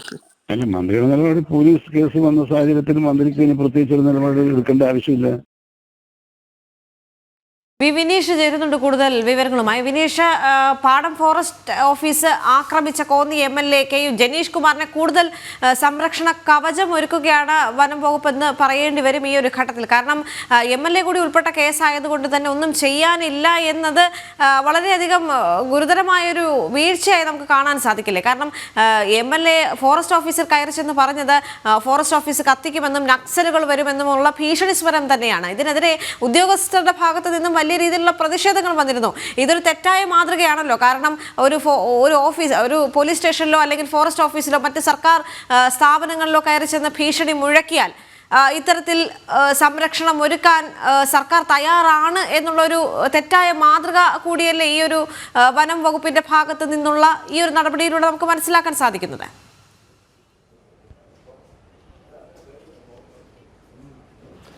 തീർച്ചയായിട്ടും വനം വകുപ്പ് മന്ത്രി തന്നെയാണ് ഇപ്പോൾ MLAക്ക് സംരക്ഷണം ഒരുക്കുന്നത്. പ്രത്യേകിച്ച് ഒരു ഫോറസ്റ്റ് ഓഫീസിൽ കയറി ഒരു MLA ഭീഷണിപ്പെടുത്തുന്ന ദൃശ്യങ്ങളടക്കം പുറത്തു വന്നിരുന്നു. ജീവനക്കാരെ തന്നെ ഭീഷണിപ്പെടുത്തുന്ന ദൃശ്യങ്ങളായിരുന്നു പുറത്തു വന്നിരുന്നത്. മാവോയിസ്റ്റുകൾ ഇറങ്ങും, ഓഫീസിന് തീയിടും എന്നതായിരുന്നു MLAയുടെ വാക്കുകൾ. ആ വാക്കുകളെ അനുകൂലിക്കുന്ന നിലപാട് തന്നെയാണ് വനം വകുപ്പ് മന്ത്രി ഇപ്പോൾ എടുത്തിരിക്കുന്നത്. ഒരു ഫോറസ്റ്റ് ഓഫീസിൽ അതിക്രമിച്ച് കയറുന്നത് പ്രത്യേകിച്ച് എടുത്തു പറയേണ്ടത് അത് നോൺ ബെയിലബിൾ ഒഫൻസ് ആണ്. പ്രത്യേകിച്ച് ജാമ്യമില്ലാ വകുപ്പാണ്. ഒരു സർക്കാർ ഓഫീസിൽ അതിക്രമിച്ച് ഒരാൾ കയറി കഴിഞ്ഞാൽ അല്ലെങ്കിൽ അതിക്രമിച്ച് കയറിയതിന് ശേഷം ജീവനക്കാരുടെ ജോലിയെ തടസ്സപ്പെടുത്തുകയാണെങ്കിൽ അത് ജാമ്യമില്ലാ വകുപ്പാണ്. ആ വകുപ്പ് ചുമത്തി കൃത്യമായി തന്നെ MLAക്കെതിരെ നടപടി സ്വീകരിക്കാം. പക്ഷേ അതിന് വനം വകുപ്പ് ഇപ്പോൾ മുതിരുന്നില്ല. അതിന് വനം വകുപ്പ് കൃത്യമായ രീതിയിൽ വനം മന്ത്രിക്ക് ഫോറസ്റ്റ് ഓഫീസിൽ ഫോറസ്റ്റ് ഓഫീസിൽ MLA അതിക്രമിച്ച് കയറിയതിനെതിരെ വനം വകുപ്പ് മന്ത്രി തന്നെ സംരക്ഷണം ഒരുക്കുന്ന ഒരു സാഹചര്യമാണ് ഇപ്പോൾ കാണാൻ സാധിക്കുന്നത്. വനം വകുപ്പ് മന്ത്രി ഇന്ന് രാവിലെ ജനം ടിവിയോട് വ്യക്തമാക്കുന്നതും അത്തരത്തിൽ തന്നെയാണ്. അദ്ദേഹം പറഞ്ഞത് നിലവിലെ സാഹചര്യത്തിൽ ഫോറസ്റ്റ് ഉദ്യോഗസ്ഥർക്ക് ഏതെങ്കിലും തരത്തിലുള്ള അല്ലെങ്കിൽ വനം വകുപ്പിലെ ജീവനക്കാരുടെ ഭാഗത്ത് നിന്ന് ഏതെങ്കിലും തരത്തിലുള്ള വീഴ്ച സംഭവിച്ചിട്ടുണ്ടോ എന്നത് സംബന്ധിച്ചുള്ള പരിശോധന നടത്തും എന്നാണ് വനം വകുപ്പ് മന്ത്രി തന്നെ വ്യക്തമാക്കുന്നത്. അതിൽ നിന്ന് നമുക്ക് മനസ്സിലാക്കാൻ സാധിക്കുന്നത് MLA സംരക്ഷിക്കുന്ന നിലപാടാണ്. നിലവിലെ സാഹചര്യത്തിൽ വനം വകുപ്പിന് പ്രത്യേകിച്ച് നടപടിക്രമത്തിലേക്ക് ശുപാർശ ചെയ്യേണ്ടതില്ല, അല്ലെങ്കിൽ വനം വകുപ്പ് ഇതുമായി ബന്ധപ്പെട്ടുള്ള മറ്റൊരു കേസുമായി മുന്നോട്ട് പോകില്ല എന്ന നിലപാടാണ് ഇപ്പോൾ വനം വകുപ്പ് മന്ത്രി തന്നെ പറഞ്ഞിരിക്കുന്നത്. ഇതിലൂടെ രാഷ്ട്രീയ സ്വാധീനം മൂലം ഭരണകക്ഷിയുടെ അല്ലെങ്കിൽ ഇടതുമുന്നണിയുടെ ഒരു കൃത്യമായ ഒരു സ്വാധീന വലയത്തിനുള്ളിൽ തന്നെയാണ് KU ജിനീഷ് ഇപ്പോഴും നിലനിൽക്കുന്നത് എന്ന് തന്നെയാണ് നമുക്ക് മനസ്സിലാക്കാൻ സാധിക്കുന്നത്. കാരണം ജിനീഷ് ഇത്തരത്തിൽ ഗുരുതരമായ ഒരു നടപടിക്രമം അല്ലെങ്കിൽ അത്തരത്തിലൊരു ഓഫീസിനുള്ളിൽ ഒരു സർക്കാർ സ്ഥാപനത്തിനുള്ളിൽ കയറി ഭീഷണിപ്പെടുത്തുന്ന ദൃശ്യങ്ങൾ പുറത്തു വന്നിട്ടും ആ വകുപ്പിലെ മന്ത്രി തന്നെ സംരക്ഷണം ഒരുക്കുന്നു. ഒപ്പം തന്നെ വകുപ്പ് മന്ത്രി തന്നെ അതിനെ ന്യായീകരിക്കുന്ന തരത്തിലേക്ക് കാര്യങ്ങൾ പോകുന്നതിന് പിന്നിൽ ഇടതുപക്ഷ ഒരു അനുകൂല രാഷ്ട്രീയ നിലപാടുകൾ സംസ്ഥാനത്ത് നിലനിൽക്കുന്നുണ്ട്. പ്രത്യേകിച്ച് ഭരണം നടത്തുന്നത് സർക്കാരിൻ്റെ ഇടതുപക്ഷ സർക്കാരാണ്. അതിന് അനുകൂലമായി നിന്നുകൊണ്ട് ഇടതുപക്ഷ MLA സംരക്ഷിക്കാനുള്ള ഒരു നിലപാട് തന്നെയാണ് ഇപ്പോൾ പാർട്ടിയുടെ ഭാഗത്തു നിന്നും സർക്കാരിൻ്റെ ഭാഗത്തു നിന്നും ഉണ്ടാകുന്നത് എന്ന കാര്യത്തിൽ സംശയമില്ല. ദേവിക. ശരി. അന്യസംസ്ഥാന തൊഴിലാളികളുടെ കാര്യത്തിൽ കൃത്യമായ കണക്ക് സൂക്ഷിക്കാതെ കോഴിക്കോട് ജില്ലാ ഭരണകൂടം കുറ്റകൃത്യങ്ങളിൽ ഉൾപ്പെടുന്ന അന്യസംസ്ഥാന തൊഴിലാളികളുടെ എണ്ണം നാൾക്ക് നാൾ വർദ്ധിക്കുമ്പോഴും അവരുടെ എണ്ണം സംബന്ധിച്ച് ഇപ്പോഴും ജില്ലാ ഭരണകൂടത്തിന് യാതൊരു വ്യക്തതയുമില്ല എന്നുള്ളത് തന്നെയാണ്. ഗോകുൽ K. വേണുഗോപാൽ ചേരുന്നു കൂടുതൽ വിവരങ്ങളുമായി കോഴിക്കോട് നിന്ന്. ഗോകുൽ, ഇപ്പോൾ അറിയാൻ സാധിക്കുന്നത് ഈ അന്യസംസ്ഥാന തൊഴിലാളികളുടെ കാര്യത്തിൽ ഒരു കൃത്യമായ കണക്ക് കോഴിക്കോട് ജില്ലാ ഭരണകൂടത്തിന്റെ കയ്യിൽ ഇല്ല എന്നുള്ളതാണ്. ഇത് വളരെ ഗുരുതരമായൊരു വീഴ്ചയാണല്ലോ. കാരണം അന്യസംസ്ഥാന തൊഴിലാളികൾ കൂടുതലും ഈ കുറ്റകൃത്യങ്ങളിൽ ഏർപ്പെടുന്ന വാർത്തകൾ എല്ലാ ദിവസവും നമ്മൾ റിപ്പോർട്ട് ചെയ്യുന്നുണ്ട്. പക്ഷേ ഇവർ എവിടെ നിന്നാണ് അല്ലെങ്കിൽ ഇവരുടെ മറ്റ് വിവരങ്ങൾ ലഭ്യമല്ല എന്ന് പറയുന്നത് ഒരു ജില്ലാ ഭരണകൂടത്തിനെ സംബന്ധിച്ചിടത്തോളം ഏറ്റവും വലിയ കെടുകാര്യസ്ഥതയായി നമുക്ക് കാണാൻ സാധിക്കുമല്ലോ.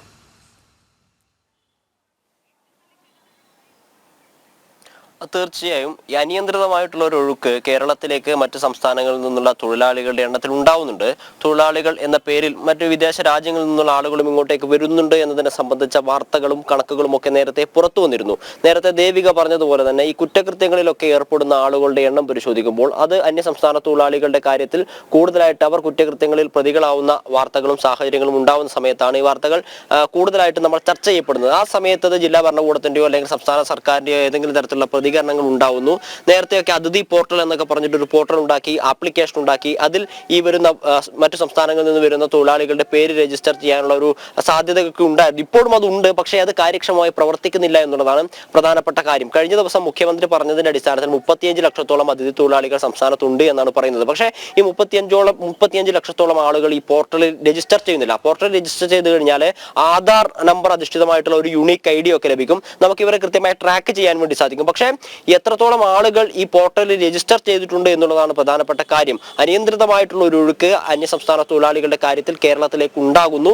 ഇങ്ങോട്ടേക്ക് വരുന്ന ആളുകൾ തിരിച്ചു പോവാതെ ഇവിടെ തന്നെ തിരിച്ചു വരുന്നത് 40% ആളുകൾ കേരളത്തിൽ നിന്ന് പുറത്തേക്ക് പോകുന്നില്ല എന്നൊക്കെയുള്ള കണക്കുകൾ പറയുന്നുണ്ട്. പക്ഷേ ആരൊക്കെയാണ് ഇവർ 35 ലക്ഷം ആളുകൾ ആരൊക്കെയാണ് എന്ന് പറഞ്ഞു കഴിഞ്ഞാൽ അതിന് കൃത്യമായ ഒരു കണക്ക് ഇല്ലാത്തൊരു സാഹചര്യമാണ്. ഈ ഇത്തരത്തിലുള്ള വാർത്ത, ഈ കുറ്റകൃത്യങ്ങളുമായി ബന്ധപ്പെട്ട വാർത്തകളൊക്കെ വ്യാപകമായി പുറത്തു വന്ന സമയത്ത് കഴിഞ്ഞ വർഷം 2024 മാത്രം 22,000-ഓളം അതിഥി തൊഴിലാളികൾ ഈ പോർട്ടൽ വഴി രജിസ്റ്റർ ചെയ്തിട്ടുണ്ട് എന്നാണ് മനസ്സിലാകുന്നത്. അതിന് തൊട്ട് മുന്നത്തെ വർഷം കേവലം 6,000 മാത്രമായിരുന്നു. അതായത് 2023 6,000 മാത്രമായിരുന്നു. 2024 ആകുമ്പോഴത്തേക്ക് 22,000 കാരണം ഈ 6,000 മാത്രമേ രജിസ്റ്റർ ചെയ്യുന്നുള്ളൂ എന്ന തരത്തിലുള്ള വ്യാപക വിമർശനം ഉയർന്ന സമയത്താണ് ഈ ലേബർ കമ്മീഷന്റെ ഒക്കെ ഭാഗത്തു നിന്നൊരു അടിയന്തരമായ ഇടപെടൽ ഉണ്ടാവുകയും കുറച്ച് ആളുകളെയൊക്കെ ചേർക്കാനുള്ള ശ്രമങ്ങളും ഒക്കെ ഉണ്ടായത്. പക്ഷേ അത് പൂർണ്ണമായിട്ടും പ്രാവർത്തികമാവുന്നില്ല, കാര്യക്ഷമമാവുന്നില്ല എന്നുള്ളതാണ് പ്രധാനപ്പെട്ട കാര്യം. ഈ അതിഥി തൊഴിലാളികൾ പോർട്ടലിൽ രജിസ്റ്റർ ചെയ്യുന്ന സമയത്തായാലും ഈ തൊഴിൽ വകുപ്പിന്റെ ഭാഗത്തു നിന്ന് ഉദ്യോഗസ്ഥർ ഇവർ താമസിക്കുന്ന സ്ഥലത്തെത്തി അവരുടെ വിവരങ്ങൾ ശേഖരിക്കുകയും മറ്റും ചെയ്യണം. ഇത്തരം വിവരങ്ങൾ ശേഖരിക്കാൻ ആവശ്യമായിട്ടുള്ള ഉദ്യോഗസ്ഥരുടെ കുറവ് പ്രധാനപ്പെട്ട ഒരു കാരണമാവുന്നുണ്ട് ഇത്തരത്തിലുള്ള വീഴ്ചകൾ സംഭവിക്കാൻ. ഇതിന്റെയൊക്കെ മറപറ്റിയിട്ട് അന്യസംസ്ഥാന തൊഴിലാളികളുടെ പുറമെ വിദേശ രാജ്യങ്ങളിൽ നിന്നുള്ള ആളുകൾ, ബംഗ്ലാദേശിൽ നിന്നുള്ള ആളുകൾ ഉൾപ്പെടെ ഇങ്ങോട്ടേക്ക് വരുന്നുണ്ടോ എന്ന തരത്തിലുള്ള ആശങ്ക നേരത്തെ തന്നെയുണ്ട്. പലതരത്തിലുള്ള പ്രവർത്തനങ്ങൾ, വിഘടനവാദ പ്രവർത്തനങ്ങളും ഈ ക്രിമിനൽ കുറ്റകൃത്യങ്ങളിലും ഒക്കെ ഇത്തരത്തിലുള്ള ആളുകൾ ഏർപ്പെടുന്നുണ്ട് എന്ന വാർത്തകൾ സജീവമാവുന്നുണ്ട്. ഈ കുറ്റകൃത്യങ്ങൾ ഏർപ്പെടുന്ന ആളുകളുടെ പേര് വിവരങ്ങൾ പരിശോധിക്കുന്ന സമയത്ത് നമുക്ക് ആ കാര്യങ്ങൾ വ്യക്തമാവുകയാണ്. അതിനാൽ തന്നെ ഈ വിഷയത്തിൽ കൂടുതൽ കാര്യക്ഷമമായി ഇടപെടാൻ സംസ്ഥാന സർക്കാർ തയ്യാറാവണം. ഇത്തരം ആളുകൾ കേരളത്തിലേക്ക് വരുന്നു, കേരളം അന്യസംസ്ഥാന തൊഴിലാളികൾ പോലും ആശ്രയിക്കുന്ന ഒരു സംസ്ഥാനമായി മാറിയിരിക്കുന്നു എന്ന് പറയുമ്പോൾ തന്നെ ഇവരെ നമുക്ക് കൃത്യമായി സോർട്ട് ചെയ്യാൻ സാധിക്കണം. ഏത് സംസ്ഥാനങ്ങളിൽ നിന്ന് എത്രത്തോളം ആളുകൾ വരുന്നുണ്ട്, ഓരോ വർഷവും എത്ര ആളുകൾ വരുന്നുണ്ട് എന്നതിനെ സംബന്ധിച്ച കൃത്യമായ കണക്കുകൾ സൂക്ഷിക്കാൻ സാധിക്കണം. എന്നാൽ മാത്രമേ ഈ കുറ്റകൃത്യങ്ങൾ ഉൾപ്പെടുന്ന ആളുകളുടെ പശ്ചാത്തലം എന്താണ് എന്ന് മനസ്സിലാക്കാനും ഇവർ കൃത്യമായി ട്രാക്ക് ചെയ്യാൻ സാധിക്കൂ. കഴിഞ്ഞ ദിവസം പോലും കോഴിക്കോട് തന്നെ നമ്മുടെ ഓഫീസിനോട് അടുത്ത് ചേർന്നിട്ട് ഒരു പെൺകുട്ടി ആക്രമിക്കപ്പെട്ടു, ഒരു 13 വയസ്സുകാരി പെൺകുട്ടി ആക്രമിക്കപ്പെട്ടു. ആ പെൺകുട്ടി ആക്രമിക്കപ്പെടുന്ന കൃത്യമായി ഈ 2 പേരാണ്, 2 അന്യസംസ്ഥാന തൊഴിലാളികളാണ്. അവർ ആദ്യത്തെ ദിവസം ഈ പെൺകുട്ടിയെ പിടിക്കാൻ വേണ്ടി ശ്രമിക്കുന്നു, കിട്ടുന്നില്ല. പിറ്റേ ദിവസം വീണ്ടും കാത്തു നിന്ന പെൺകുട്ടിയെ ഇവർ ആക്രമിക്കുകയായിരുന്നു ചെയ്യുന്നുണ്ട്. ഇത്തരത്തിലുള്ള സാഹചര്യങ്ങളൊക്കെ ഇവിടെ ഉണ്ട്. പക്ഷേ കണ്ടില്ലെന്ന് നടിക്കുകയാണ് സംസ്ഥാന സർക്കാർ, ജില്ലാ ഭരണകൂടം. ഈ പോർട്ടലൊക്കെ രൂപീകരിച്ച് മുന്നോട്ടേക്ക് വെക്കുമ്പോൾ തന്നെ ഈ പോർട്ടൽ കാര്യക്ഷമമായി പ്രവർത്തിക്കുന്നുണ്ടോ എന്ന് മനസ്സിലാക്കാനുള്ള അല്ലെങ്കിൽ അത് വിലയിരുത്താനുള്ള ഒരു ശ്രമം ജില്ലാ ഭരണകൂടത്തിന്റെ ഭാഗത്തുനിന്ന് ഉണ്ടാവേണ്ടതുണ്ട്. എന്നാൽ മാത്രമേ ഈ കാര്യങ്ങളൊക്കെ, ഈ പ്രശ്നങ്ങളൊക്കെ ഇല്ലാതെ മുന്നോട്ടേക്ക് പോകാൻ വേണ്ടി സാധിക്കുള്ളൂ. ദേവിക. ശരി ഗോകുൽ. മുനമ്പം ഭൂമി പ്രശ്ന പരിഹാരത്തിന് വഖഫ് വസ്തുക്കൾ ഏറ്റെടുത്ത് കൈമാറുന്നതും സർക്കാർ പരിഗണിക്കുകയാണ്. മുനമ്പം ഭൂമി വിഷയത്തിൽ പരിഹാര നിർദ്ദേശങ്ങൾ അടങ്ങിയ മുനമ്പം കമ്മീഷൻ റിപ്പോർട്ട് ഈ മാസം അവസാനം സമർപ്പിക്കും. CN രാമചന്ദ്രൻ നായർ കമ്മീഷൻ ഈ മാസം 28-ന് മുഖ്യമന്ത്രിക്ക് നേരിട്ട് റിപ്പോർട്ട് സമർപ്പിക്കും. ജിജീഷ് കരുണാകരൻ ചേർന്നു കൂടുതൽ വിവരങ്ങളുമായി. ജിജീഷ്, ഈ പ്രശ്ന പരിഹാരത്തിനായി മുനമ്പം വഖഫ് വസ്തുക്കൾ ഏറ്റെടുത്ത് കൈമാറുന്നത് സർക്കാർ പരിഗണിച്ചു വരികയാണെന്ന് മനസ്സിലാക്കാൻ സാധിക്കുന്നുണ്ട്. ഇത് പരിഗണിച്ചു കഴിഞ്ഞാൽ മുനമ്പം പ്രശ്നത്തിൽ ഏറെക്കുറെ ജനങ്ങൾക്ക് ഒരു പരിഹാര മാർഗമാകുമെന്ന് നമുക്ക് പ്രതീക്ഷിക്കാമോ?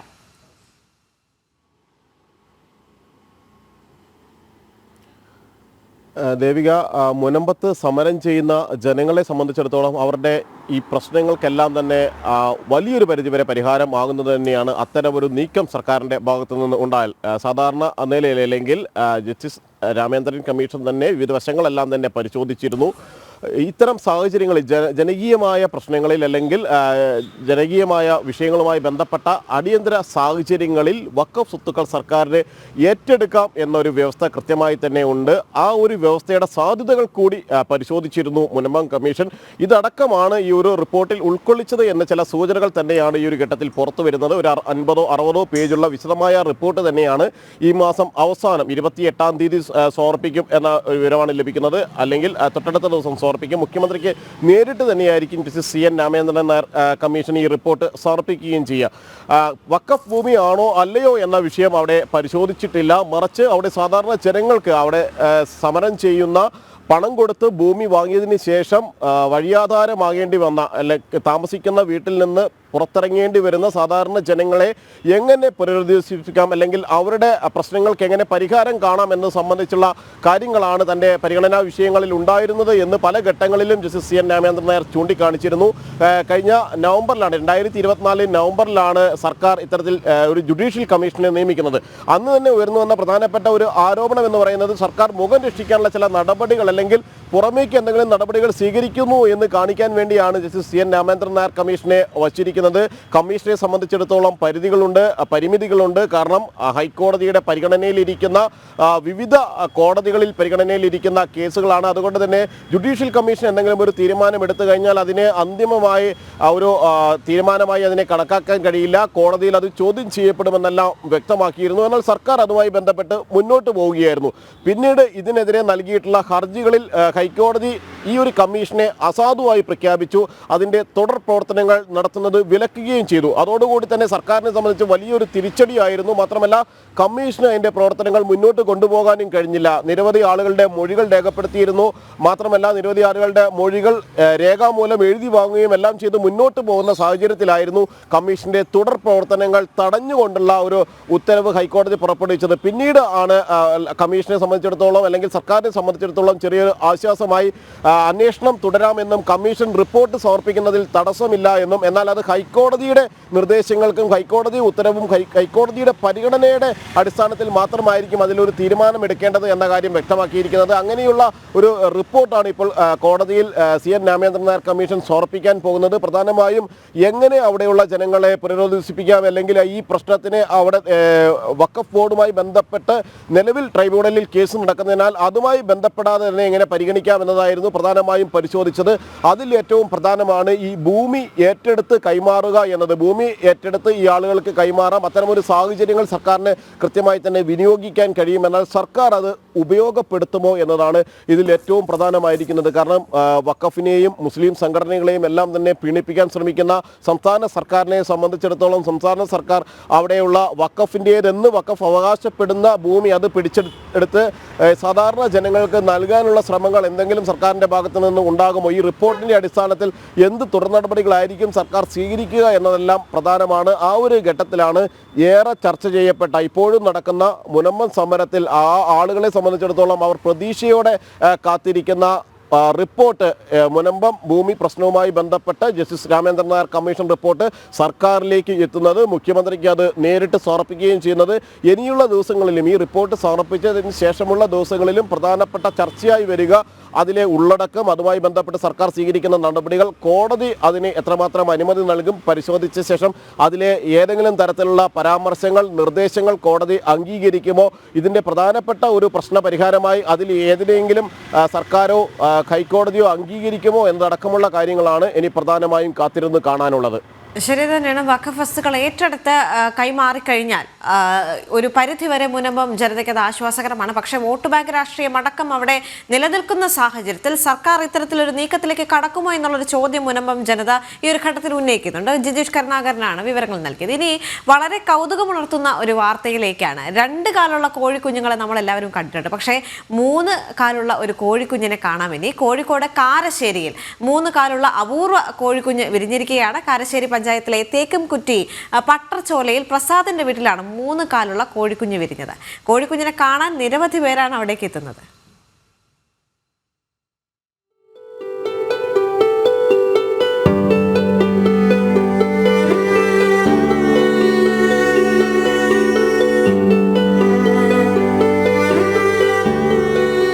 വർഷങ്ങളായി നാടൻ കോഴികളെ വളർത്തിവരികയാണ് കാരശ്ശേരി സ്വദേശി പ്രസാദ്. മുൻപും കോഴിക്കുഞ്ഞുങ്ങളെ അടവച്ച് വിരിയിച്ചെടുത്തിട്ടുമുണ്ട്.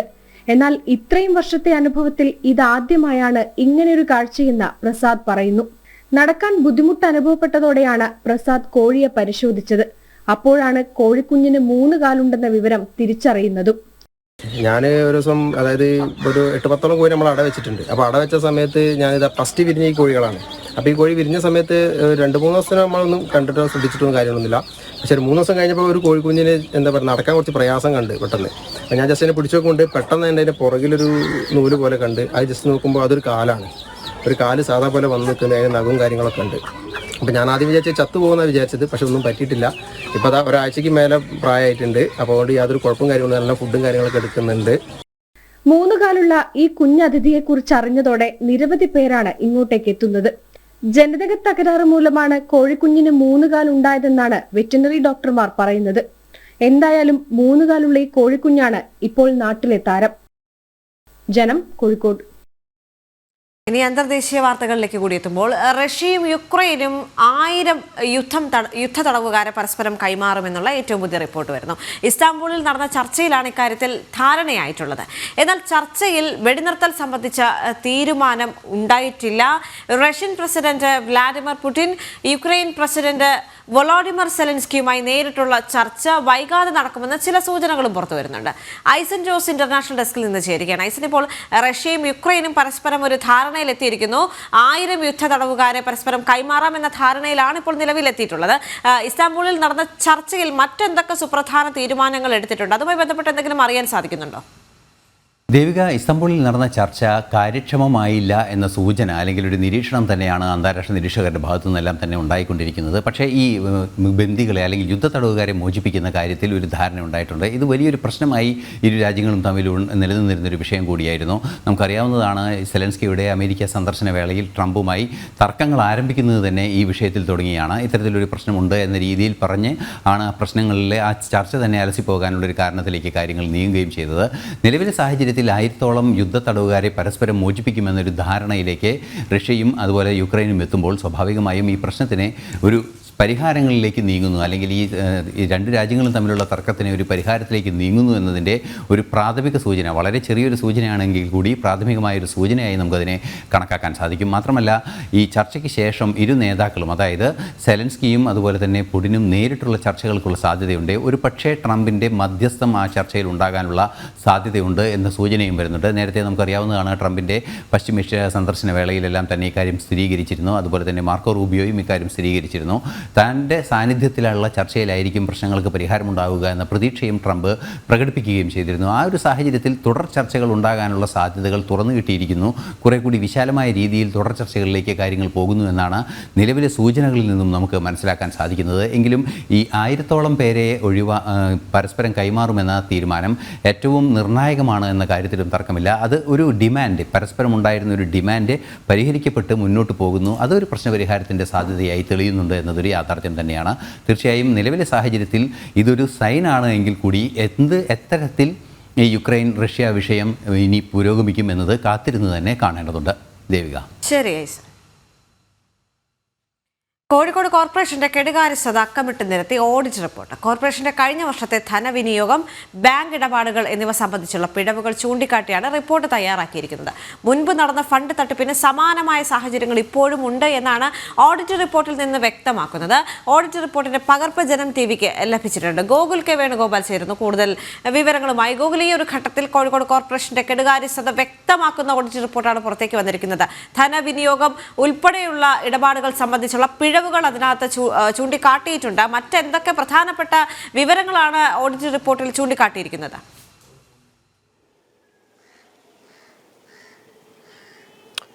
പ്രധാനമായിട്ടും ഈ ബാങ്ക് സ്റ്റേറ്റ്മെന്റുമായി ബന്ധപ്പെട്ട കാര്യത്തിലാണ് ഓഡിറ്റ് റിപ്പോർട്ടിൽ പ്രധാനമായും പരാമർശമുള്ളത്. അതായത് കോഴിക്കോട് കോർപ്പറേഷൻ 46 ബാങ്ക് അക്കൗണ്ടുകളാണുള്ളത്. ഈ 46 ബാങ്ക് അക്കൗണ്ടുകളും നേരത്തെ പഞ്ചാബ് നാഷണൽ ബാങ്കിലായിരുന്നു. ആ സമയത്താണ് അവിടെ മാനേജറായിരുന്ന വ്യക്തി 19 കോടിയോളം രൂപ ഈ 46 ബാങ്ക് അക്കൗണ്ടിൽ നിന്നും എടുത്ത് കടന്നു കളഞ്ഞ ഒരു സാഹചര്യം ഉണ്ടായത്. ആ വർഷം നടന്ന ഓഡിറ്റിൽ ഈ പഞ്ചാബ് നാഷണൽ ബാങ്കിലെ അക്കൗണ്ടുകൾ മറ്റ് ബാങ്കിലേക്ക് മാറ്റണമെന്നൊരു പരാമർശം നടത്തിയിരുന്നു. പക്ഷേ ഇപ്പോൾ നോക്കുമ്പോഴും 7ഓളം ബാങ്ക് അക്കൗണ്ടുകൾ അവിടെ തന്നെയാണ്, പഞ്ചാബ് നാഷണൽ ബാങ്ക് അക്കൗണ്ടുകൾ തന്നെയാണ് തുടരുന്നത് എന്ന് പറയുന്നു. മാത്രമല്ല, ഈ 46 ബാങ്ക് അക്കൗണ്ടുകളുടെ സ്റ്റേറ്റ്മെന്റ് ഹാജരാക്കുവാൻ വേണ്ടി കോർപ്പറേഷൻ അധികാരികൾക്ക് സാധിച്ചിട്ടില്ല എന്നുള്ളത് പ്രധാനപ്പെട്ട വിഷയമാണ്. അതോടൊപ്പം തന്നെ 2018 മുതൽ വിവിധ വസ്തു നികുതികളിൽ 33 കോടിയോളം രൂപ പിരിച്ചെടുക്കാനുണ്ട്. ആ തുക പിരിച്ചെടുക്കാൻ വേണ്ടി കോർപ്പറേഷൻ സാധിച്ചിട്ടില്ല. ബാങ്ക് അക്കൗണ്ടുമായി ബന്ധപ്പെട്ട വിവരങ്ങളൊന്നും സബ്മിറ്റ് ചെയ്യാൻ വേണ്ടി കോർപ്പറേഷൻ സാധിച്ചിട്ടില്ല. അങ്ങനെ തുടങ്ങി വളരെ നിശിതമായ വിമർശനങ്ങൾ അല്ലെങ്കിൽ അത്തരം കെടുകാര്യസ്ഥത സംബന്ധിച്ച വിവരങ്ങളാണ് കോർപ്പറേഷന്റെ ഓഡിറ്റ് റിപ്പോർട്ടിലുള്ളത്. 46 ബാങ്ക് അക്കൗണ്ടുകളാണുള്ളത്. ഇതിന്റെ പാസ്ബുക്ക്, സ്റ്റേറ്റ്മെന്റ് എന്നിവ ഓഡിറ്റ് നടക്കുന്ന സമയത്ത് ഹാജരാക്കുവാൻ വേണ്ടി സാധിച്ചില്ല. ബാലൻസ്, നീക്കിയിരിപ്പ് തുക എത്രയാണ് എന്നതിനെ സംബന്ധിച്ച കാര്യങ്ങൾ കണക്കാക്കാൻ വേണ്ടി അല്ലെങ്കിൽ അവതരിപ്പിക്കാൻ വേണ്ടി സാധിച്ചില്ല. മാത്രമല്ല, ഈ ബജറ്റുമായി ബന്ധപ്പെട്ട വിഷയത്തിലും ഒരു വലിയ പരാമർശം നടത്തുന്നുണ്ട്. അതായത് കോർപ്പറേഷൻ ഉള്ള വരവിനേക്കാൾ കൂടുതൽ വലിയ തുകയുടെ ബജറ്റാണ് അവതരിപ്പിക്കുന്നത്. ഇത് വരവ് ചെലവ് സംബന്ധിച്ച കാര്യത്തിൽ ഒരു കൃത്യത ഇല്ലാത്ത അവസ്ഥ ഭാവിയിൽ വരും എന്നൊരു മുന്നറിയിപ്പ് നൽകുന്നുണ്ട്. സാമ്പത്തിക ഇടപാടിൽ കോർപ്പറേഷന് കാര്യക്ഷമതയില്ല എന്നതിനെ സംബന്ധിച്ച പരാമർശങ്ങൾ നേരത്തെയുള്ള ഓഡിറ്റ് റിപ്പോർട്ടുകളിലും ഓഡിറ്റ് നടത്തിയ സമയത്തും അതിന്റെ റിപ്പോർട്ടുകളിൽ പരാമർശിച്ചിട്ടുണ്ടായിരുന്നു. ഇത്തവണയും അതേ കാര്യം തന്നെയാണ് ആവർത്തിക്കുന്നത് എന്നുള്ളതാണ് ഇതിലെ പ്രധാനപ്പെട്ട കാര്യം. ഇത്തരത്തിൽ രൂക്ഷമായ അല്ലെങ്കിൽ വലിയ ഒരു കേരളത്തിലെ ഏതെങ്കിലും ഒരു കോർപ്പറേഷൻ ഇത്തരത്തിലുള്ള ധനവിനിയോഗം സംബന്ധിച്ച കെടുകാര്യസ്ഥത ഏതെങ്കിലും ഒരു കോർപ്പറേഷൻ ഉണ്ടോ എന്ന് ചോദിച്ചു കഴിഞ്ഞാൽ ഇല്ലാത്ത രീതിയിലുള്ള സാഹചര്യങ്ങളാണ് കോഴിക്കോട് കോർപ്പറേഷൻ ഉണ്ടായിക്കൊണ്ടിരിക്കുന്നത്. കാരണം മുൻ വർഷങ്ങളിൽ ഉണ്ടായിരുന്ന അതേ വീഴ്ചകൾ വീണ്ടും ആവർത്തിക്കുന്ന പ്രവണതയാണ് അവിടെ കാണാൻ സാധിക്കുന്നത്. അത് പരിഹരിക്കാൻ ആവശ്യമായിട്ടുള്ള നടപടികളൊന്നും ഈ കോർപ്പറേഷന്റെ ഭാഗത്തുനിന്ന് ഉണ്ടാവുന്നില്ല എന്നുള്ളതാണ് പ്രധാനപ്പെട്ട കാര്യം. അതോടൊപ്പം മറ്റൊന്ന്, ഈ ഗുണഭോക്തൃ വീതം, ഓരോ പദ്ധതിയുമായി ബന്ധപ്പെട്ട ഗുണഭോക്തൃ വീതം ആളുകളിൽ നിന്ന് വാങ്ങുന്നത് ഈ കോർപ്പറേഷൻ ജീവനക്കാർ തിരിച്ച് കോർപ്പറേഷനിലേക്ക് അടയ്ക്കാത്ത ഒരു സാഹചര്യം ഇവിടെയുണ്ട്. കെ സ്മാർട്ട് നിലവിൽ വന്നിട്ട് അതിന്റെ പ്രവർത്തനങ്ങൾ കാര്യക്ഷമമായി നടപ്പിലാക്കാൻ സാധിക്കുന്നില്ല എന്നൊരു പരാമർശം അവിടെ വെക്കുന്നു. പരസ്യ നികുതി ഇനത്തിൽ 9.65 ലക്ഷം രൂപ കൂടി പിരിച്ചെടുക്കാനുണ്ട്. 2018 മുതൽ തന്നെ ഉള്ളതാണ് ഈ നികുതി പിടിച്ചെടുക്കാനുള്ളത്. ഇത്തരത്തിൽ അക്കൗണ്ട് സ്റ്റേറ്റ്മെന്റുകൾ ഒന്നും കാര്യക്ഷമമല്ല, കൃത്യമല്ല എന്ന രീതിയിലുള്ള പരാമർശങ്ങളും വിമർശനങ്ങളുണ്ട്. അങ്ങനെ നിരവധി വിമർശനങ്ങളാണ് അല്ലെങ്കിൽ കെടുകാര്യസ്ഥത സംബന്ധിച്ച കാര്യങ്ങളാണ് ഈ ഓഡിറ്റ് റിപ്പോർട്ടിൽ ചൂണ്ടിക്കാട്ടിയിട്ടുള്ളത്. കഴിഞ്ഞ ദിവസം BJP കൗൺസിലർമാരൊക്കെ ഈ വിഷയത്തിൽ വരുന്ന കൗൺസിൽ യോഗങ്ങളിൽ പ്രതിഷേധം സംഘടിപ്പിക്കാനുള്ള തീരുമാനം എടുത്തിട്ടുണ്ട് എന്നൊരു കാര്യം നമ്മളെ അറിയിച്ചിട്ടുമുണ്ട്. ദേവിക. ശരി ഗോകുൽ. നിസ്സാര കാര്യങ്ങൾക്ക് പോലും തളർന്നു പോകുന്നവരാണ് നമ്മൾ പലരും. പക്ഷേ അത്തരത്തിലുള്ള ആളുകൾക്ക് മാതൃകയാക്കാൻ കഴിയുന്ന ഒരു വ്യക്തിയെ പരിചയപ്പെടാം. ഇനി ചെറിയ പ്രതിസന്ധികളിൽ പോലും തളർന്ന് പിന്മാറുന്നവർ ആലുവ സ്വദേശി രതീഷിനെ മാതൃകയാക്കണം. 2.5 വയസ്സിൽ പോളിയോ ബാധിച്ച് അരയ്ക്ക് താഴേക്ക് തളർന്ന ഈ 40 വയസ്സുകാരൻ വേമ്പനാട്ട് കായൽ നീന്തിക്കടന്ന് റെക്കോർഡിട്ടിരിക്കുകയാണ്. 2 മണിക്കൂർ കൊണ്ടാണ് രതീഷ് കായൽ നീന്തിക്കടന്നത്.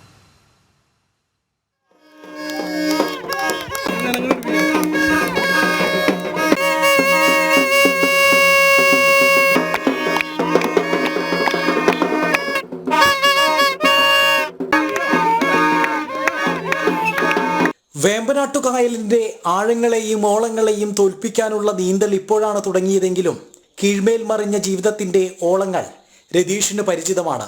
അവയെല്ലാം മറികടന്നിട്ടുമുണ്ട് രതീഷ്. ഈ നിശ്ചയദാർഢ്യത്തിനു മുന്നിൽ വേമ്പനാട്ടുകായലും കീഴടങ്ങി.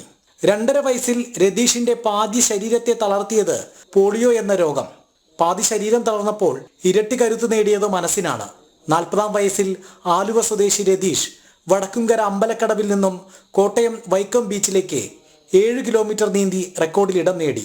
ശാരീരിക പരിമിതിയുള്ള ഒരാൾ വേമ്പനാട്ടുകായലിന്റെ ഇത്രയും ദൂരം നീന്തി കടക്കുന്നതും ഇതാദ്യം. പരിമിതികളെ മറികടക്കാൻ പഠിപ്പിച്ച പരിശീലകന് നന്ദി. എല്ലാവരും സൗജന്യമായിട്ട് ഭിന്നശേഷിക്കാരുൾപ്പെടെ 89 വയസ്സ് വരെ ഉള്ളവരെ സാറ് നീന്തൽ പഠിപ്പിക്കുന്നുണ്ട്.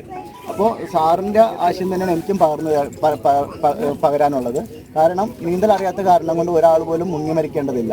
പിന്നെ നീന്തൽ പഠിക്കാൻ ശാരീരിക പരിമിതികൾ ഒരു തടസ്സമല്ല. പിന്നെ എന്നെപ്പോലെ ശാരീരിക പരിമിതികൾ അനുഭവിച്ച് വീട്ടിലിരിക്കുന്നവരും അതുപോലെ പല കാരണങ്ങൾ കൊണ്ട് പേടി കൊണ്ട് പൊതുസമൂഹത്തിൽ ജീവിക്കുന്ന ആൾക്കാർക്കും ഒരു പ്രചോദനമാവാൻ വേണ്ടിയിട്ടാണ് ഞാനിത് ചെയ്തത്. ശാരീരിക പരിമിതിയുള്ളവരുൾപ്പെടെ 10,000-ത്തിലധികം പേർക്ക് സൗജന്യ നീന്തൽ പരിശീലനം നൽകിയ സജി വാളശ്ശേരിയാണ് രതീഷിനെയും പരിശീലിപ്പിച്ചത്. പോളിയോ ബാധിച്ച് അരയ്ക്ക് കീഴേക്ക് തളർന്ന വ്യക്തിയാണ് രതീഷ്.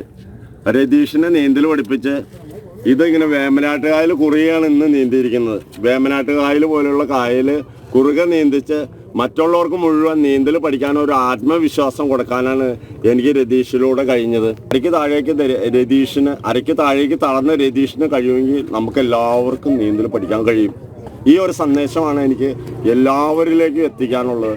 ഇതിനു വേണ്ടിയിട്ടാണ് ഞാൻ രാവും പകലും പ്രയത്നിക്കുന്നത്. ആലുവ മണപ്പുറം ദേശം കടവിൽ നവംബർ 1 തുടങ്ങി മെയ് 31 വരെ എല്ലാ ദിവസവും നീന്തൽ പഠിപ്പിച്ചുകൊണ്ടിരിക്കുകയാണ്. ഒരു ദിവസം 1000 പേരെയാണ് അവിടെ പഠിപ്പിക്കുന്നത്. ഇന്ന് മാത്രം ഒഴിവ് കൊടുത്തു രതീഷിനെ നീന്തൽ പ്രമാണിച്ച് സൗജന്യമായിട്ടാണ് നീന്തൽ പഠിപ്പിക്കുന്നത്. ആലുവ മണപ്പുറം ദേശം കടവിലേക്ക് ആര് വന്നാലും വെറും 16 ദിവസം കൊണ്ട് സൗജന്യമായിട്ട് നിങ്ങൾക്ക് നീന്തൽ പഠിച്ചിട്ട് പോകാം. അർജുന അവാർഡ് ജേതാവ് ക്യാപ്റ്റൻ സജി തോമസ് നീന്തൽ ഫ്ലാഗ് ഓഫ് ചെയ്തു. തുടർന്ന് ശക്തമായ ഒഴുക്കും പോളപ്പായലുകളുടെ തടസ്സങ്ങളും തരണം ചെയ്ത് വൈക്കം ബീച്ചിൽ റെക്കോർഡ് വേഗത്തിൽ ഫിനിഷ് ചെയ്യുകയായിരുന്നു. വൈക്കം കായലോര ബീച്ചിലേക്ക് നീന്തി കയറിയ രതീഷിനെ കരഘോഷത്തോടെയാണ് സ്വീകരിച്ചത്. ജനം, കോട്ടയം. ഇനിയൊരു കൊച്ചുമിടുക്കനെ കാണാം. മിമിക്രി കലയെ നെഞ്ചോട് ചേർത്ത ഒരു കലാകാരൻ. ഇടുക്കി തൊടുപുഴ ഇടവെട്ടിയിൽ സെറിബ്രൽ പാൾസി രോഗബാധിതനായ ആസിഫ് മുഹമ്മദ് ഇപ്പോൾ നാട്ടിലെ താരമാണ്. സിവിൽ സർവീസ് സ്വപ്നം കാണുന്ന ആസിഫിന് പക്ഷേ ആ സ്വപ്നം കയ്യെത്തും ദൂരത്തല്ല. ആസിഫിന്റെ സ്വപ്നങ്ങളിലേക്കും വിശേഷങ്ങളിലേക്കും ഇനി. അപ്പറഞ്ഞത് 100% ശരിയാണ്. കാരണം ജനങ്ങളാണ് എൻ്റെ ഒരു എനർജി. ഞാൻ ജനങ്ങൾക്ക് വേണ്ടി ഞാൻ എന്ത് ചെയ്യും, ഇത്ര എനിക്ക് പറയാനുള്ളൂ. നന്ദി, നമസ്കാരം. വളരെ സിമ്പിളാണ്, പവർഫുൾ, ഭയങ്കര പവർഫുള്ളാണ്. അഞ്ജലിക്ക് മനസ്സിലാവുന്നുണ്ടല്ലോ, മനസ്സിലാവുന്നില്ലെങ്കിൽ പറയണം. എന്താ നിങ്ങളുടെ മിസ്സല്ലേ മിസ്, ആ മിസ്സിനോട് എന്നെ പറ്റി ഒന്ന് പൊക്കി പറയണം. ജനിച്ച നാൾ മുതൽ ഒറ്റക്കിടപ്പായിരുന്നു ആസിഫ്. 11-ാം വയസ്സ് വരെ ആസിഫ് നടന്നില്ല. വിദഗ്ധ ചികിത്സകൾക്കും ഒട്ടനവധി ഓപ്പറേഷനുകൾക്കും ശേഷം ആസിഫ് ജീവിതത്തിലേക്ക് നടന്നു കയറി തുടങ്ങി. പഠനകാലത്തെപ്പോഴോ മിമിക്രി എന്ന കലാരൂപം ആസിഫിന്റെ മനസ്സിൽ കയറിക്കൂടി. ചിട്ടയായ പരിശീലനത്തിലൂടെ ആ കഴിവിനെ പാകപ്പെടുത്തി.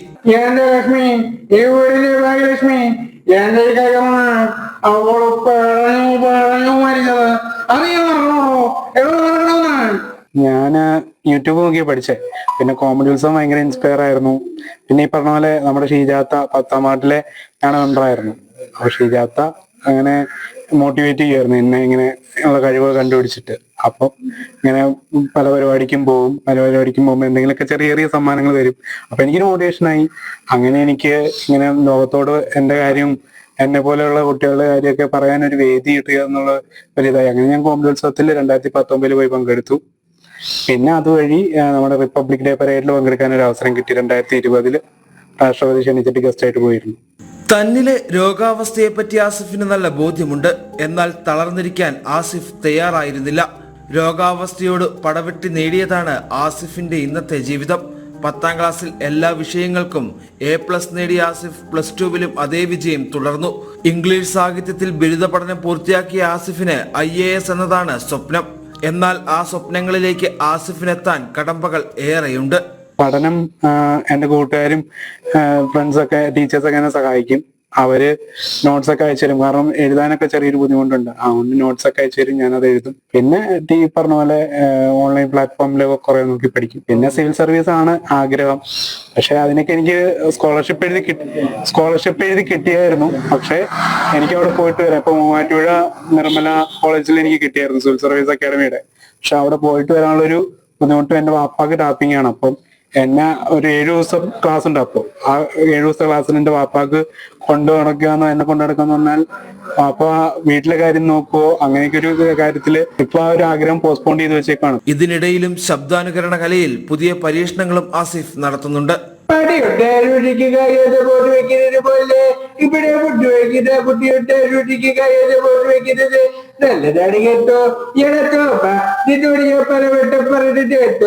സെറിബ്രൽ പാൾസി എന്ന രോഗാവസ്ഥയോട് പൊരുതുന്ന കുട്ടികളോടും അവരുടെ മാതാപിതാക്കളോടും ആസിഫിന് പറയാനുള്ളത് ഇതാണ്.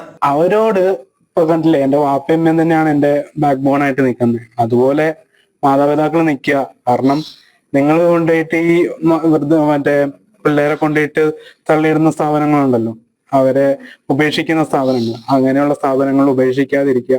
അവർക്ക് മോട്ടിവേറ്റഡ് ആയിട്ട് അവർക്ക് കുറെ ആൾക്കാരുണ്ടാവും. അല്ലെങ്കിൽ അവരുടെ മനസ്സിൽ അവരുടെ ഒരുപാട് സ്കിൽസ് ഉണ്ടാവും. അത് മോട്ടിവേറ്റ് ചെയ്തെടുക്കാൻ വേണ്ടി അവരുടെ ടീച്ചേഴ്സും പാരന്റ്സ് തന്നെയാണ് ഏറ്റവും കൂടുതൽ നിൽക്കേണ്ടത്. സാമ്പത്തികമായി പിന്നോക്കം നിൽക്കുന്ന കുടുംബത്തിന് ആസിഫിന്റെ തുടർ പഠനം എങ്ങനെ നടത്തുമെന്നതിൽ ആശങ്കയുണ്ട്.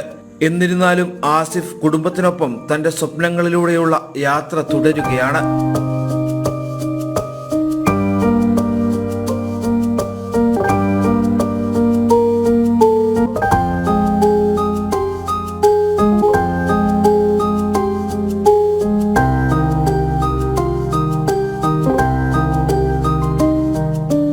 സുബിൻ തോമസ്, ജനം, ഇടുക്കി. റിപ്പോർട്ടുകളിലേക്ക് മടങ്ങിയെത്തുമ്പോൾ റോഹിംഗ്യകളെ നാട് കടത്തുന്നത് തടയണമെന്നാവശ്യപ്പെട്ട് തുടർച്ചയായി പൊതു താൽപര്യ ഹർജികൾ നൽകുന്നതിൽ അതൃപ്തി പ്രകടിപ്പിച്ച സുപ്രീം കോടതി രാജ്യം ദുഷ്കരമായ അവസ്ഥയിലൂടെ കടന്നു പോകുമ്പോൾ ഭാവനാത്മകമായ ആശയങ്ങളുമായി വരരുതെന്ന് റോഹിംഗ്യൻ അഭയാർത്ഥികളോട് സുപ്രീം കോടതി ആവശ്യപ്പെട്ടു. 43 റോഹിംഗ്യൻ അഭയാർത്ഥികളെ ബലമായി നാടുകടത്തിയെന്നാരോപിച്ചുള്ള ഹർജി പരിഗണിക്കവെയാണ് ജസ്റ്റിസ് സൂര്യകാന്ത് അധ്യക്ഷനായ ബെഞ്ചിന്റെ പരാമർശം. പുതിയ വസ്തുക്കളൊന്നുമില്ലാതെ മെയ് 8 പുറപ്പെടുവിച്ച വിധിയിൽ മാറ്റം വരുത്താനാകില്ലെന്നും തുടർച്ചയായി പൊതു താൽപര്യ ഹർജികൾ സമർപ്പിക്കാനാകില്ലെന്നും കോടതി വ്യക്തമാക്കിയിട്ടുണ്ട്. ഭാരതീയർ അല്ലാത്ത അഭയാർത്ഥികൾക്ക് രാജ്യത്ത് താമസിക്കാനുള്ള അവകാശമില്ലെന്നും കോടതി ആവർത്തിച്ചു.